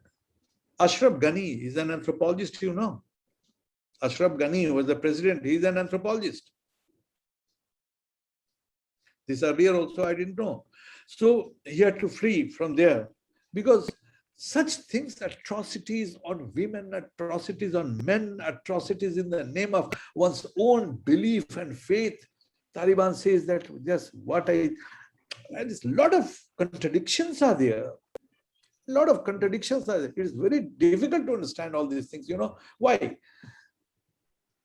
Afghanistan, they are claiming that we shall introduce Sharia. Okay. I remember, you don't know, at the time of Rajiv Gandhi, you might not be politically very much aware. And you must have heard about the Shah Bano case. Shah Bano case. You see in the internet, Shah Bano case, that's all. And everything will come. Supreme Court had given judgment in favor of Shah Bano. In favor of Shah Bano. What was the case? She had claimed her maintenance from her husband who had divorced her. And Supreme Court had given in favor of Shah Bano. Now it was against Sharia. Sharia, that is, Muslim law. Okay. It was against Sharia. So entire in the walls of Ranchi city also I saw posters written, Shariat is above the Supreme Court. Shariat is above the Supreme Court. You know what happened? Rajiv Gandhi, in the parliament, he had more than 400 MPs were there from the Congress. He had come with thumping majority. So majority was there. They changed the verdict of the Supreme Court, and in the parliament, they again approved it as law. So the Supreme Court was quashed and dismissed, and it went to the dustbin. Nobody thinks about the after.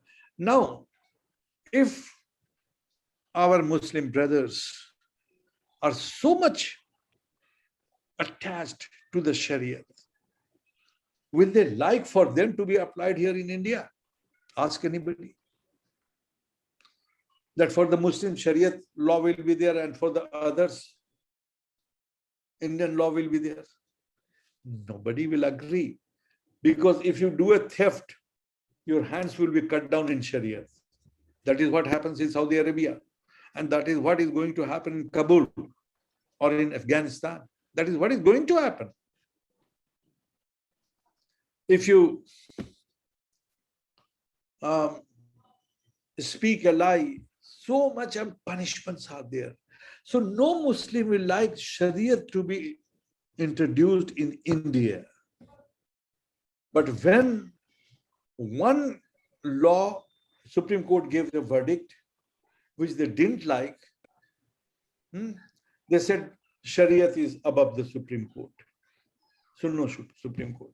And our politicians had to succumb before it.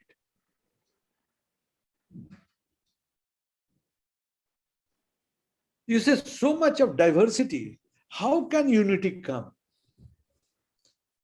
Now I am not speaking as an anthropologist, but I am speaking as Professor, as Vijoy S.Sahay, as an individual. I support the common civil code if it is done. Yes, so much of variety people are there. They have to be bound in one thing, you know. Otherwise, I'll talk about myself. You talk about no. I'll be guided by customary law. I'll be guided by Hindu law. I'll be guided by Muslim law. I'll be guided by Christian law. I'll be guided by Sikh law and Buddhist. What is this natak? What is this drama? If politically country is one, okay, and so many varieties are there. So everybody, can you? I'm speaking now as not, but as an individual, as an ordinary citizen of the country. Yes. So the liberty is the freedom exercised under the parameters of the law of the land, whereas freedom has no boundaries. So whatever people want to do, they can do. That freedom, how the liberty issued by the constitutional law or the law of the land for all the diversified groups, different communities of the country. So how anthropological insights and understandings and methods can help people to keep their liberty and freedom in due place. Due place, I mean, which is healthy and safe for themselves and safe for the fellow citizens of the nation. Dr. Pedarattaiah, the only one answer of so many questions. Let me put on the phone why my AC is not working. No, it's working.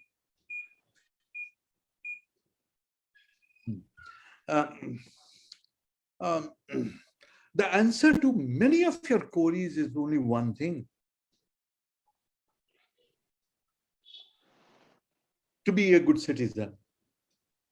And in my earlier discussion with you, I have said, anthropologically, I have tried to explain before you that a man, when he's born, a child, infant, is egocentric. A child or an infant is always egocentric. He thinks about himself only. He cannot think about others. But when he grows in the family, in the society, in the neighborhood, he becomes ethnocentric. And his values also become ethnocentric. He thinks that his values are the best. Yes, there a check has to be given. That anthropology can help to understand the values of others. And then only the homocentric values can be possible to develop. And what I was telling you, that absolutely a new course for the young adolescent and teenager, school-going boys and girls, for them an anthropology course should be devised so that they learn the importance of anthropology, they learn to respect the values, not only respect the values, but then only a homocentric value. Of course, this is my hypothesis. This is somebody may call a utopia, because I will not be able to do it in my lifetime, and I know very well. Nobody will facilitate me so much. Government won't be interested so much. But I will, of course, I can write in my journal. That is, I told you that journal is my voice.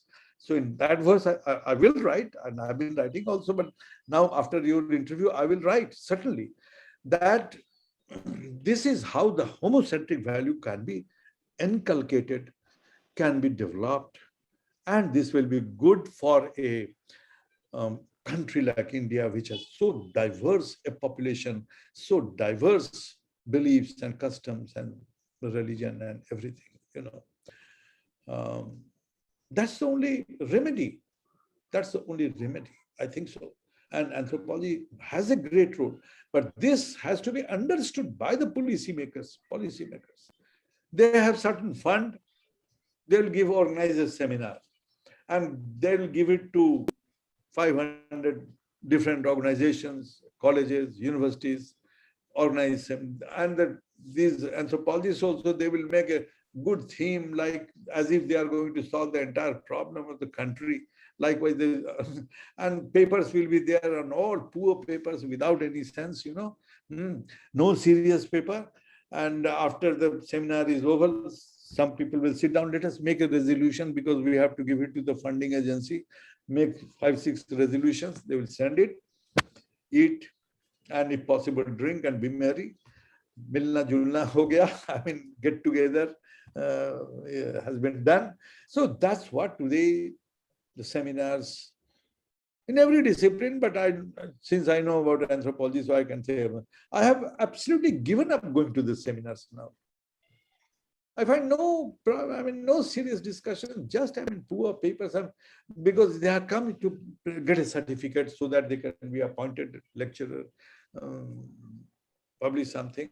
So this is the ultimate aim of those who present the papers. This is not the solution.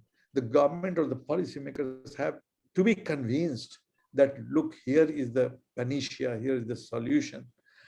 And this way, if you do something, then not today or tomorrow or day after, but after certain years, you will start producing good citizens in the country who will shoulder the responsibility of all aspects of the country in future, and a better future we can think of.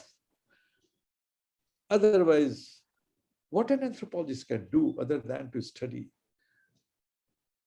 and find out the cause. And if one finds the cause of any effect, it will also help if the planners, if the executors of the planners take appropriate course. Otherwise, the anthropologist doesn't have a magical wand like Harry Potter's, that everything will be okay. No, that should not be. That an anthropologist also should not be, because so many papers you will find in the past, even in Professor Vidarthi's one of the books on applied and action anthropology, he writes, or he has supported this view, that anthropologists are not only social doctors, but they are social engineers also. Well, social doctor, to that extent, I agree, but no anthropologist has been allowed to be made a social engineer till now by any government. So this is what Vidarthi has written in his book, Social Doctor and Social Engineer. He talks about anthropology. But anthropology, how can be engineer? Do you give the fund, the material to the engineer? No, you don't give. If you give a degree to the engineer, that degree is not going to do. You have to provide him the materials. You have to provide him the materials so that they can build anything, a building or a skyscraper or anything. So social doctor, as far as to call anthropologist as a social doctor, I agree, because they can diagnose the problem of a society, the problem of even an incident, one incidence of any social phenomena, they can diagnose. They can very well diagnose, yes. But the solution doesn't depend upon him. So what can an anthropologist do? This is what. But this is also no less. If it is done, it is also good. Something is better than nothing. Something is better than nothing. So at least anthropologists can exactly diagnose the problem. Yes. Beat the These problem. doctors, the job of the doctor is not only diagnose the disease, they find out the causes of the contributing causes of the disease, the healing also. Good, good. No, he only prescribes. He gives Yeah, you a yeah, yeah. prescription. Go to Exactly. medicine shop. He doesn't make the medicine and sells in that. He only prescribes in his pad. Exactly, Take, exactly. I take. agree. But whereas engineer, he builds Yeah. the new But structures. he's a great fun. If you have to make a um, flyover, then he prepares everything and huge funding is given to at his disposal, and then it is built. But that is not given to the anthropologist. I told you I wrote it to Sonia Gandhi during the Congress regime, during Manmohan Singh government. I sent it, but she did not understand. What could I do? It would have been of great advantage to her that during the emergency, people, every now and then people will criticize about the emergency, that all the freedoms were this and that. Jayaprakash Narayan, Lalu Yadav, and everybody was jailed. These people are, they go to jail just for their promotion in the politics. All these leaders, that is a nothing. But then armed public, general public, didn't have any difficulty during the emergency. I was a very common man. I was a very common citizen of the country during the entire period, and well aware with the situations taking place, not only around my family or my neighborhood or my city, but all over the world, whatever the situation, I'm aware of the developments, And in those days, I didn't suffer because of emergency at all. And I'm sure that majority of population had not suffered, except the politicians. Except the politicians. And some pressmen. Sir, the thing is, justice is promised by the Constitution of India to its citizens. Justice comprises three elements, which is social and economic and political, and other aspects. So, what are the ways that anthropology can contribute to secure the social justice? Again, Constitution of India provides all these things. Okay? Yes. Three things: social justice, economic justice, and political justice. Political justice. Okay. But who is to monitor this thing? Is an anthropologist? No. Who monitors? It is the government agencies that ensures that people get social justice, people get economic justice, and people get, what was the third, social, economic, political justice. So where does an anthropologist stand in between the Constitution or the provisions of Constitution and the public? Where is an anthropologist? Situate an anthropologist. Yeah, that is an important question, sir. Thank you. The thing is, the Supreme Court is the body which interprets the constitutional law, whereas a parliament is which formulates the laws, and whereas the anthropologists, between the Supreme Court and this parliament, the anthropologists come here because the governments, the three executive, the judiciary, the legislature, One makes one interprets the justice, the other one interprets the executes, the other one makes policies. But whereas the anthropologist, he builds the awareness, the required social structures where this justice can be served meaningfully, and it is not only the responsibility of the government to enforce or ensure justice. It is also the responsibility of the citizens to behave responsibly. So that's Yeah, where anthropology, I think, has to say something between these the organs of the government and yeah. also press. I understand. Understand.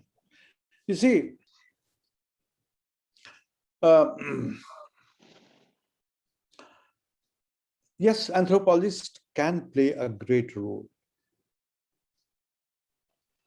And earlier also, when I was doing researches, I was doing my research in those days. I saw Professor Vidyarthi. He had a very good connection with the government of those days, particularly with the Home Ministry. Hello.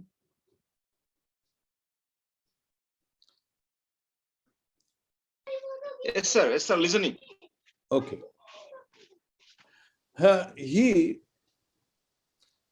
Another person from the government, is also very old and alive in Delhi. He was a Sardarji, Punjabi, Bhupinder Singh. He was the secretary in the Ministry of Home.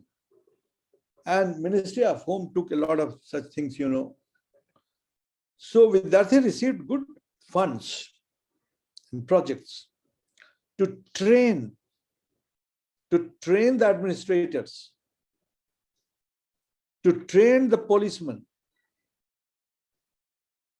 and to train all those such government people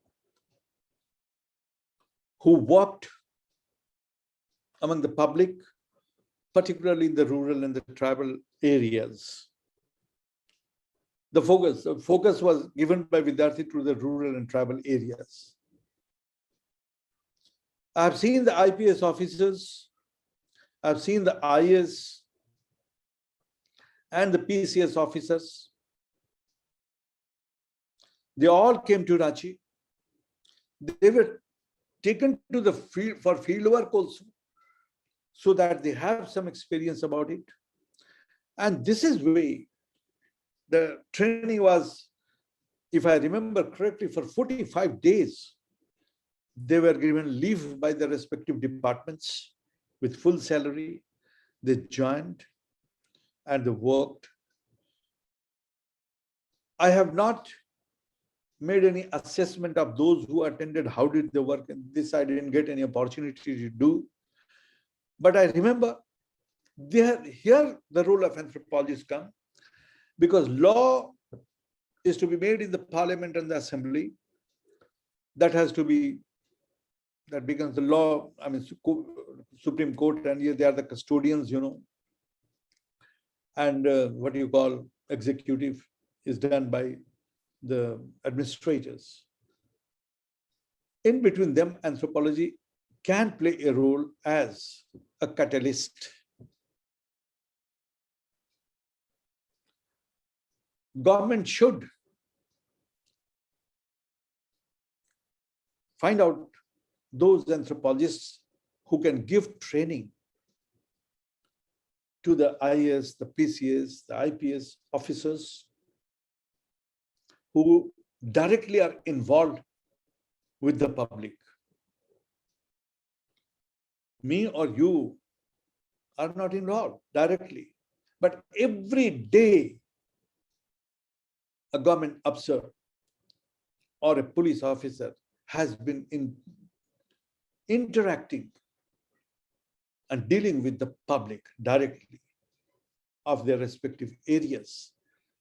So it is they who enforce, in fact, the law and order situation and everything they look after, be it economic or what you call three things you said, social and other things, everything. They ensure it, which the law provides.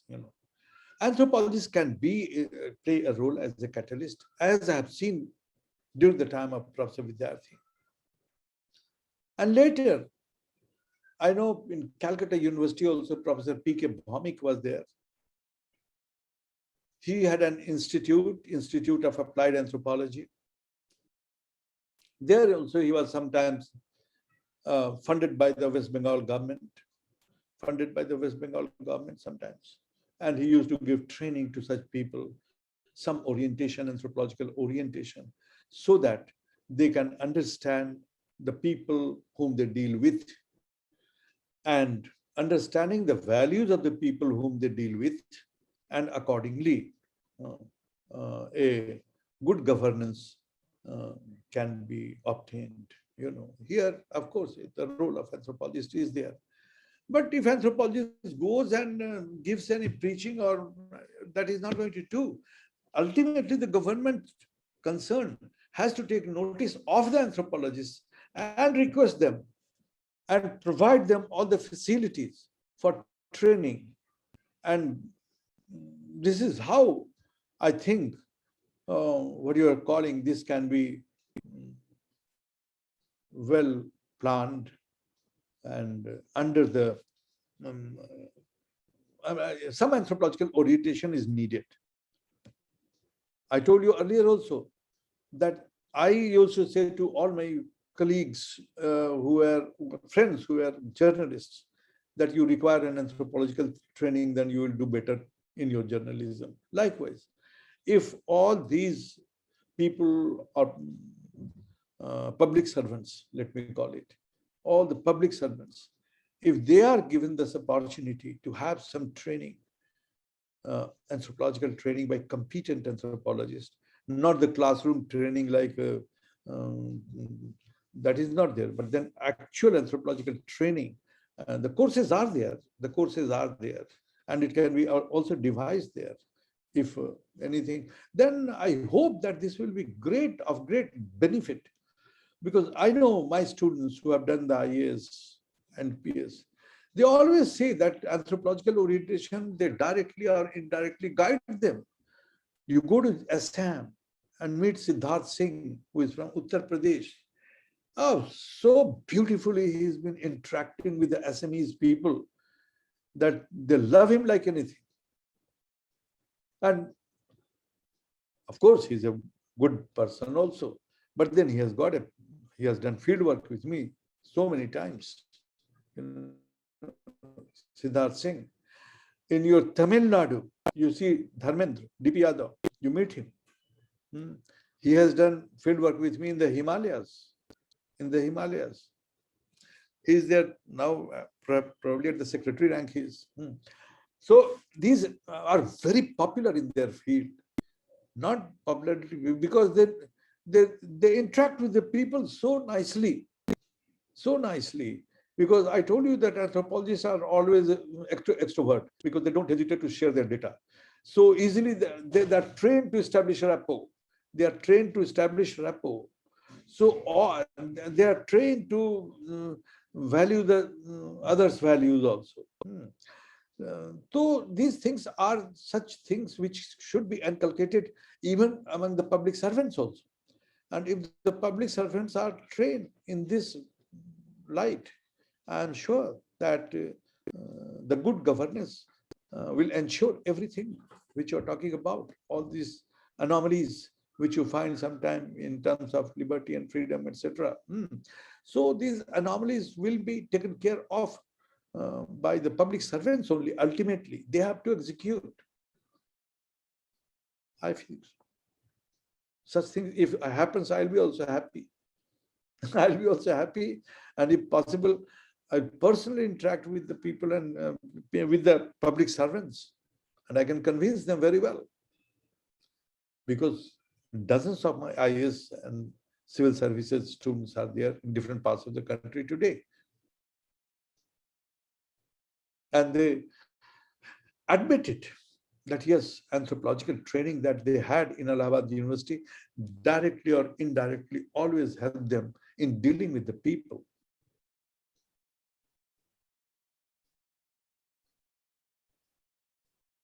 Yes. That's excellent. That is excellent confession that civil servants who are into public services Public servants. confessing that anthropological training was very helpful for them to deliver the good governance. Excellent. There is another question, sir.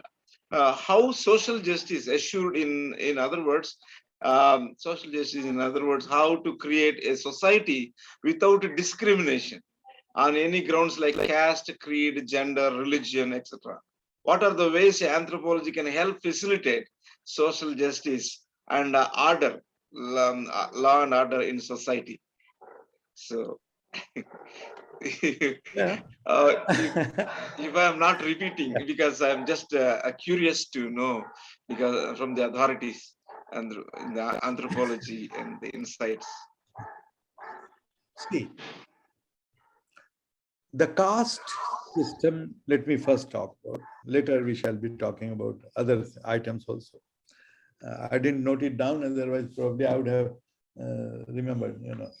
But anyway, the first thing was caste. Caste system has not been created by God, no.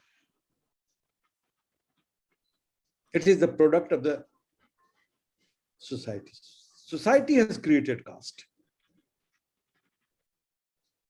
The anthropologist has not created.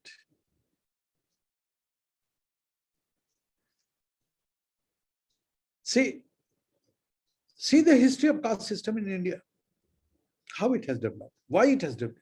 Not only how, but you have to examine why. And if you examine it,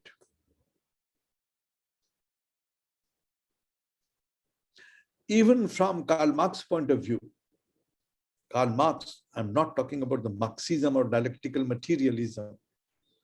No. Karl Marx, his scientific principles with regard to the human progress, or human materialism of Paul McGrath, or even cultural materialism of Marvin Harris, you find a solution of it. Why not caste emerge in England?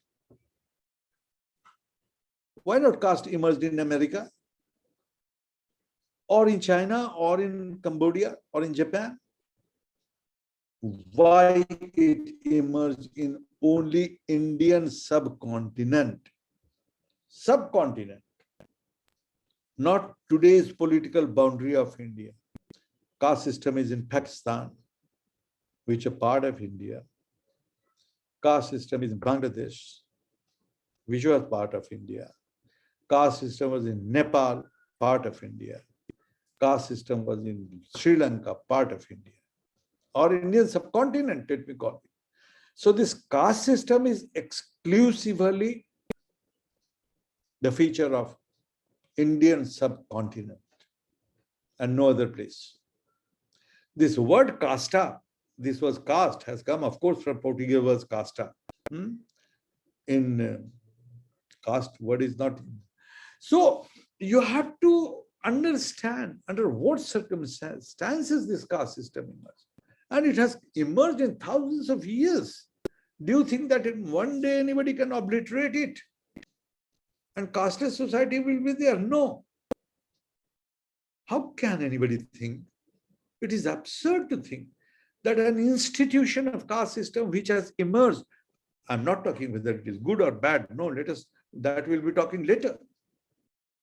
That we can talk later. But we are talking only about the emergence of caste system, which in thousands of years, so deep rooted, its origin is there.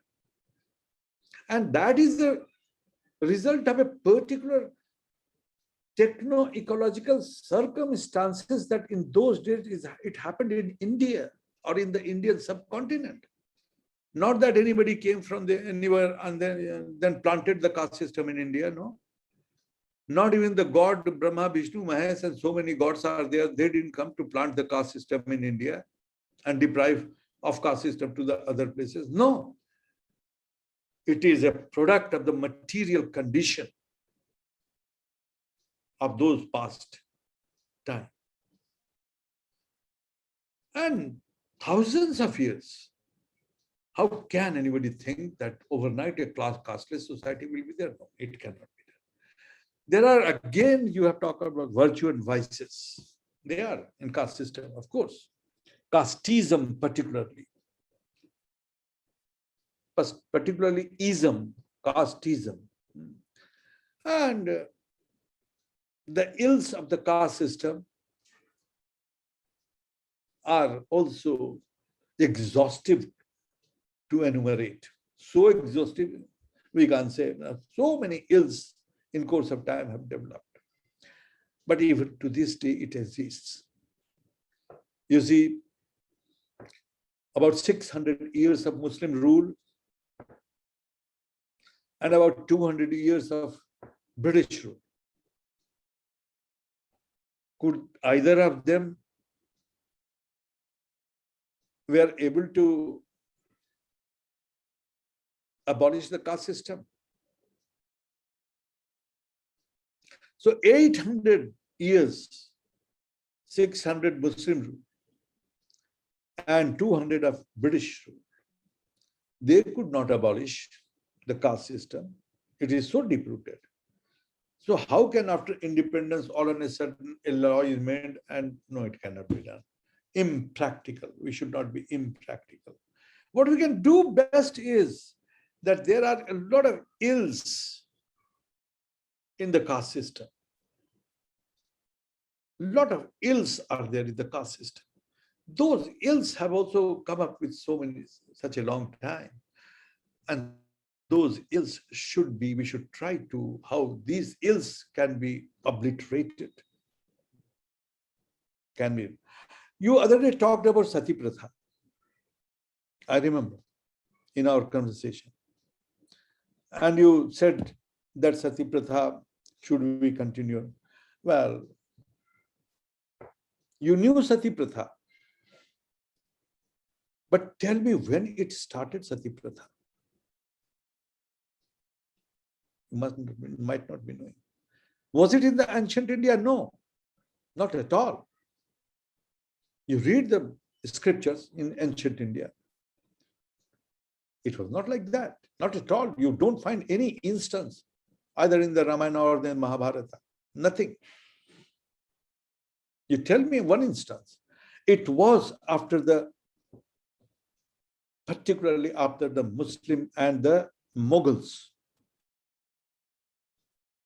What today you are finding in Taliban, that has happened so many times in India. Unaccountable number of times during the 600 rules of the Muslim period. What you are seeing in Taliban today, that has taken hundreds and hundreds of times in India in order to protect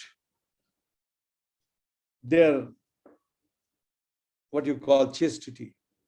The women started becoming sati, not to fall in the hands of the invaders. Therefrom the Sati Pratha started. Why should we continue today? Why should we? You read the history of Sati Pratha, you tell me. You give me, anybody gives me one instance that during the period of Ramayana, or one may mistakenly say that Sita was Agni Pariksha of Sita, then she, well, that was, what is that? In anthropology, you have read oath and ordeal. Oath and ordeal.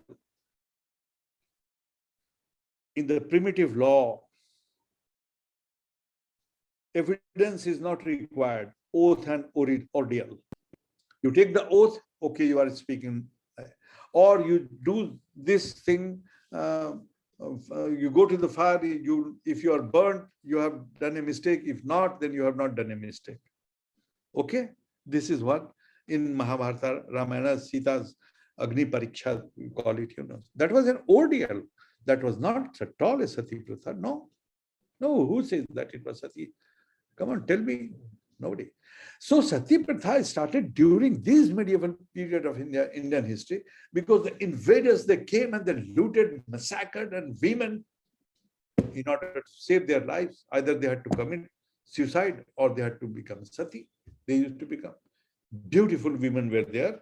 And when her husband were killed, they knew that now whosoever has invaded, he will take me and make his concubine and all. So better to be Sati.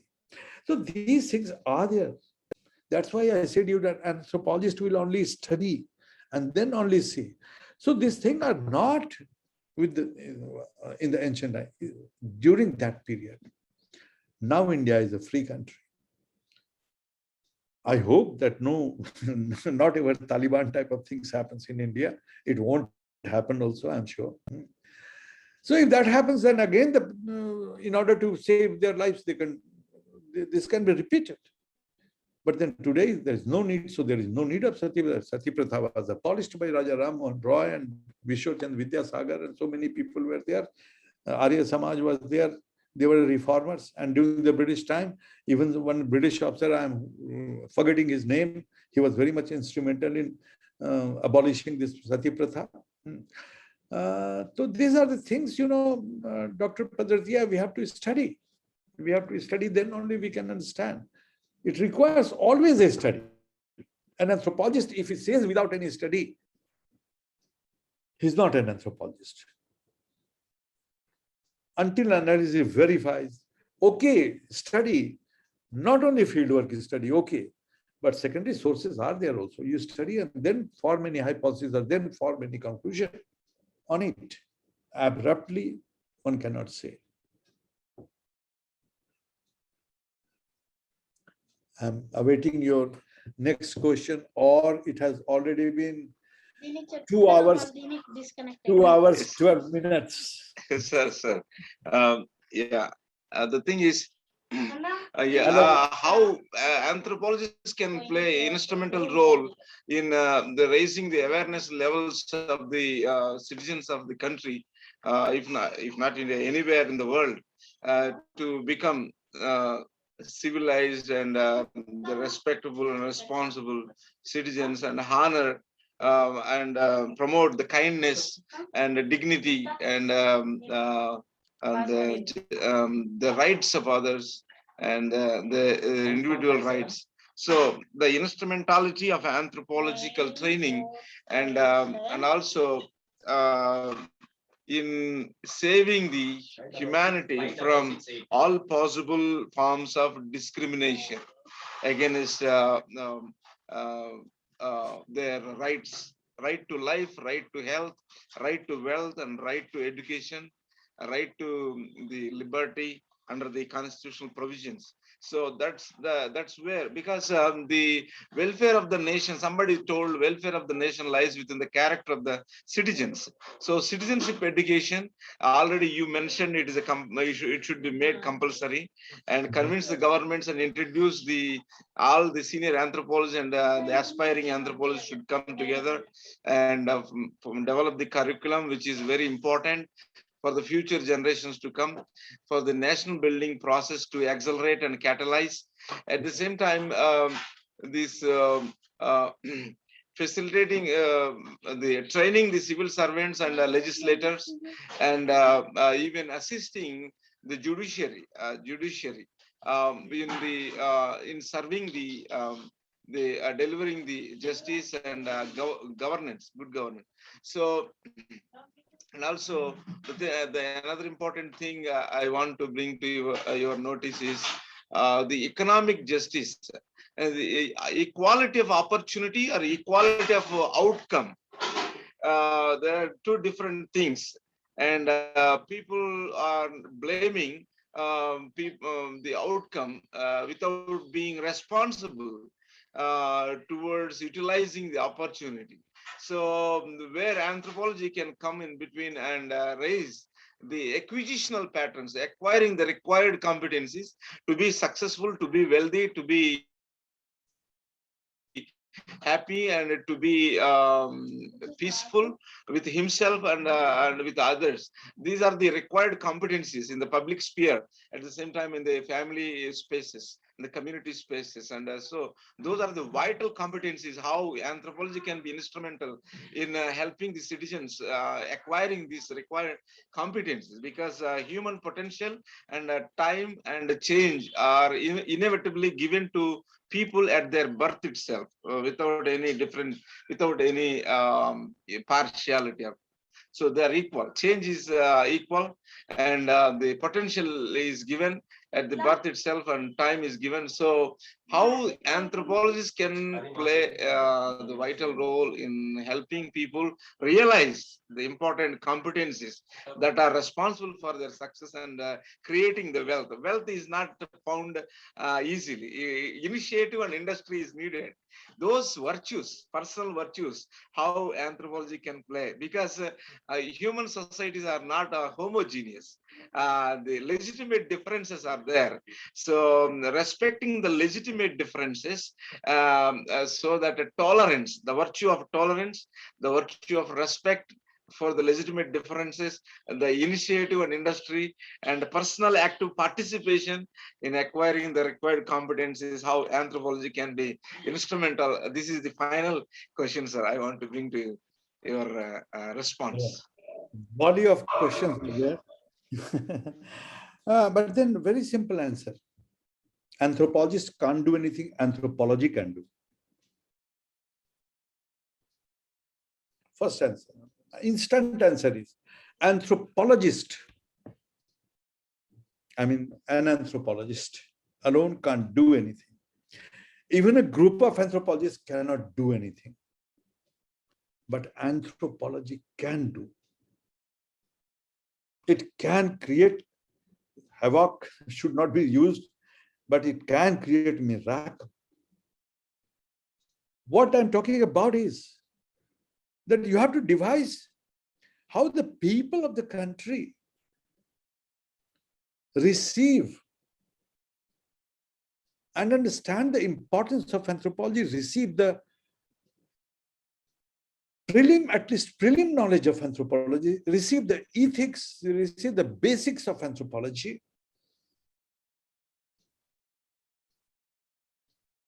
And this is how they can be educated.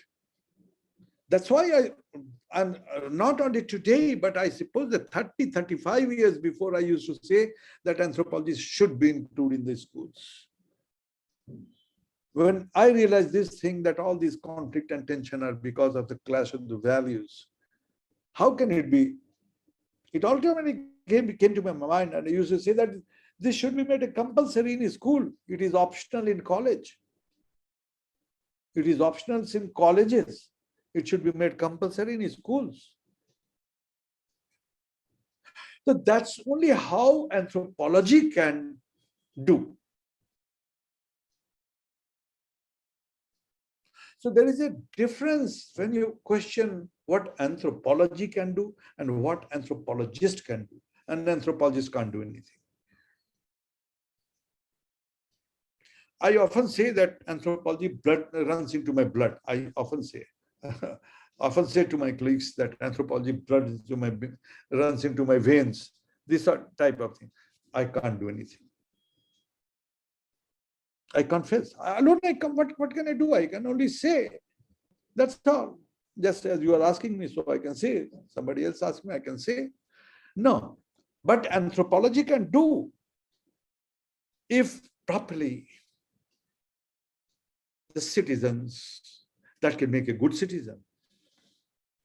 That can make and once a good citizen, if you are able to produce in a country, you will have all your problems, most of the problems will be solved automatically, axiomatically. A good citizen won't. These things. So, anthropology can play miracle, but not anthropologist alone. And this all depends upon the power that be. The power that be. In case of India, It depends upon the parliament, the assembly, and what those corridors of power, what do they do? You know, I know, both. And there I become a little pessimistic. Will they ever understand the importance of it? If you, I would like to say off the record, off the record. But anyway, you can record it also, no problem. No, you record it. I don't have any problem. Only hardly 15 days back, hardly 15 days, a fortnight back, I had my book, Experiencing Anthropology in the Nicobar Archipelago. Okay? And some of my colleagues here who advised me that you have got a new book, why not? It is released formally in Ranchi city. I said, who is the intellectual in the Ranchi city? Tell me. I know some of them, my colleagues are there. So I'll get it done, no problem. But someone said, no, it has to be newly the governor has come. A new governor has been appointed in Jharkhand. A new governor, just last month, a new governor has. Earlier, Draupadi Murmu from Odisha was there. Now, Ramesh Bas. I've come to know that he's from Chhattisgarh. He is now the, hello.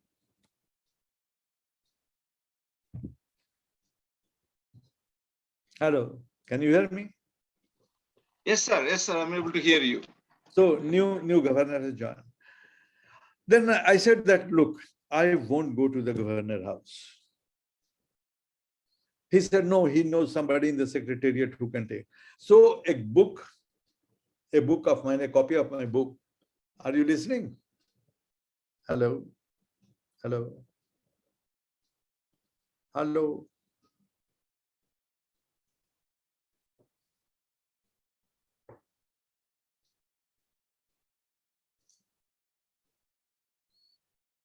Hello? Yes, sir. Yes, sir. I'm listening. Yeah. Okay. So a copy of the book, I just very finely, I got it covered, and I wrote a letter. That letter is very much in my computer, addressing His Excellency, the Governor of the state of Jharkhand. And I wrote that this is my book. And I wrote something about the book also. And this is published by world-renowned publisher. And because of the corona pandemic, it was not released earlier. I request you, therefore, Your Honor, that you give me a suitable day. I requested him through my letter also. So letter also I sealed it. The book I sent it. I didn't go to the government. Till this date, no reply. Till this date. Then the gentleman who had some acquaintances in the governor office, he came to me, sir, you did not receive any reply. I said, no. Okay, sir, I'll go and inquire about it. I said, no, stop it. I came to know from the internet that the governor of Jharkhand is a 12th pass. His education is only up to class 12. Do you think that he will understand any of one page of my book?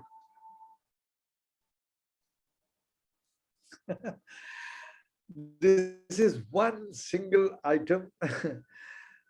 People say that if you are cooking your rice, take one small thing and you know that rice is ready or not.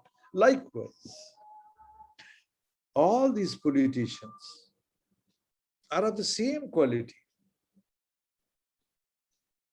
Somebody might be holding some degree, MA, PhD, etc., etc. But basically their education is of this level. I said, no, now even if the governor agrees, I withdraw. I will not get it released by my book. If at all, I'll get it released by any intellectual person, not by any political person. So this is a personal case I'm telling you. Therefore, I said that I will speak off the record. Off the record that this. So people are now, I mean, when they come and talk about the governor, then in Hindi, they, oh, 12th pass governor, 12th pass governor. So he will not be able to understand. So many discussion about Leslie White, Julian Stewart, and Paul Magnarella, their theories, and through that, how I have examined the Nicobaris, these things are there. Do you think that he has the capability to understand it? No. So what an anthropologist you expect to do? You expect from anthropology, that is okay. Anthropology, again, I say, can do miracle. But anthropologist, if you say, number one, who is the genuine anthropologist in the country? How many of them are there?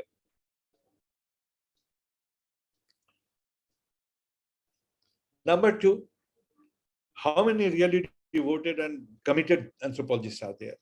This question. And number two, even if dozens of them sit together, what will they do? It is the power that be has to request the anthropologists to devise such things. And we can convince them.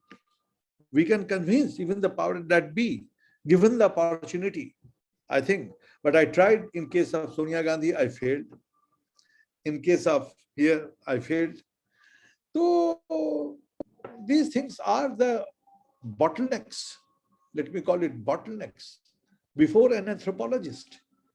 So I don't ever think that anthropologists can do, because there are people, I see in the WhatsApp, I see in some papers that anthropologists can do nation building. And come on, you are an anthropologist.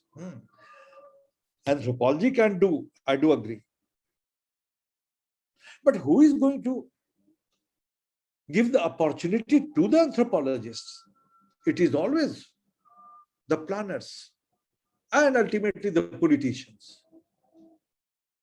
And the politicians, I was telling you about Kabul. One thing I forgot to tell you, that lady, the education minister of Kabul, she was weeping, and weepingly what she said, that I'll advise any young man never to join politics. She was weeping. I don't know whether she's alive or she's killed. That was BBC broadcasting, and late night I was watching TV in Kabul, because Indian channel, of course I watch, but then I know how they are. You X channel, you see, he will be speaking anything in favor of Modi and Modi alone. And Y channel you do, and anything they will be speaking anti and anti alone. So we anthropologists cannot be guided by any of these. We have our own conception I develop about politics or anything like that. So let us try to close because we have discussed a lot, and I think I have answered. To sum up, I'll say a lot of problems. I'll say to sum up, you have said a lot of problems that you have cited. The answer to all those problems are, number one, let me tell, an anthropologist or even a group of anthropologists can't bring any change. Number two, anthropology can bring beautiful and miraculous changes if properly educated, not only in the universities and colleges, but the public servants, the young boys in schools. From there, we have to start. If they are taught anthropology, for which a novel course by anthropologists have to be devised by exhaustive sitting and brainstorming. I mean, storm, what you call, then of course it can be. And I feel that given the opportunity, I can also do this thing. with a number of my friends who are, I know at least they are sincerely doing anthropology.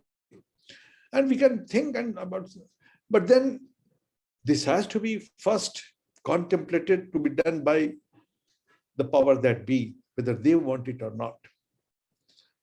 And then anthropology can do a lot. Your questions are always welcome, but what anthropologists can do, no, what anthropology can do. I will only make this humble submission. With this, I think we have talked a lot. You have said that you are preparing the transcript also. And if you send the transcript to me, wherever suitable, I will find whichever the ideas which I have missed to explain with your permission, because you are now, this copyright is there with you. This recorded interview, it's not with me. But I will say that if you allow me, I can put any such idea which I might have missed. And that you can. That's wonderful. That's wonderful, sir. Thank you for the things. And the final question, if it is allowed, I will ask. Yeah. Yeah, sir, because the government of India brought during the pandemic time in 2020, the new educational policy, national educational policy. What are the implications of this national educational policy for the discipline of anthropology? Because, yes. Dr. Pedarattaiah, Yes. I have never been interested to go through the national education policy. I have not seen it because I did not get any interest in it. I don't know why. Because each government tries to introduce, to impose its own ideologies, its own, we can say, philosophy. Every government does it, not only in India, all over the world. Karl Marx was not ever taught in the Western countries. And here, you see, in the communist countries, they are not taught a lot of things, So this every country is done. India does it, it's not a new thing, and it's not surprising. Therefore, I never got interested to know what is the new education policy. It's only about, say, 10 or 15 days back, UIAF, they had perhaps organized and Professor Joshi of Delhi University was to speak on new education policy. Well, Professor Joshi happens to be a good friend of mine ever since 1978. He has been a good colleague. We often interact, we often meet. Now he's Vice Chancellor, acting Vice Chancellor there. So I heard his talk. Not entirely, but then major part of his talk I was listening to. And he was all appreciating like this, that it is a student-centric, it is not teacher-centric, it is all these hypothetical, abstract things he was talking about. So if ever, I think somebody has sent me in WhatsApp and in email also, the 2020 education policy, but I haven't even opened it because I'm busy on my own works, So without having read it, if I do comment on it, it will be, I think, dishonesty on my part. And believe me, I think I am an honest person. So I wouldn't like to do any dishonesty with me itself. When I have not read it, then why should I comment it? In general, I should tell you that every government does it. And I'm sure that the Modi government who has brought it, I don't know what types of intellectuals have prepared it, but until and unless I see it, I keep my reservations to react on it. If I read it, you ask me, I'll give comment. So thank you, sir. Thank you for your honest responses. And today's very enriching and very learning. Thank you so much for your kind availability and contribution. It was always very interesting and pleasure for me to interact with you. And I had already given you full liberty to ask me anything you want to ask. I would not hesitate to give even any embarrassing question is asked to me. I will not get embarrassed because I'm an anthropologist. Anthropologists do not get embarrassed. I believe so. So even anything about the country you ask me, I'll respond. No problem. So it was nice interacting all these days with you. And I wish that you prepare a very good script of it, transcript of it. And if you send it to me, I'll read it. And then I'll call you if I think that I should add anything if I have missed. First, I'll take permission from you because you are the copyright of it. You have the copyright of it. You are the contributor. You are the contributor. So all the ideas are original from your side. So yeah. I know that you will give me some liberty. You will give me some liberty. Of Sure, course. sir. Sure. Full liberty and full freedom, sir. And to add or to edit Yes. before Now, I also think that if it is properly done, it will give a good message to the anthropologists. Yes, yes, sir. I'm sure. Okay. The journey began with you, sir. This is the first interview. And thank you for your valuable time in multiple doses. 7 times you are available, and each time it is almost 2 hours. So, I hope you will send me at least this what you call YouTube. You will send me. You have yes, here sir. also. Yes, sir. I will send all the 7 YouTubes, and it is available on Anthropological Association for Humankind. There is a channel, YouTube channel. So on the channel, all your interviews are uploaded. So, and I will also four you have already said. Four. Yes, sir. The rest of the slots 3 and because of this internet problem, we have not yet uploaded. So tonight they came and they fixed the problem. Tonight I will do. Once I do, I will send you. And once the manuscript is ready, that the transcription is ready, I will send it to you, sir. Okay.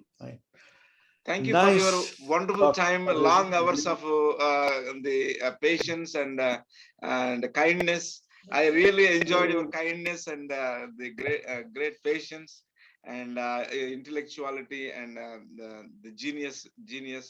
And thank you for a wonderful contribution. Thank you very much, sir. Thank you. Hello.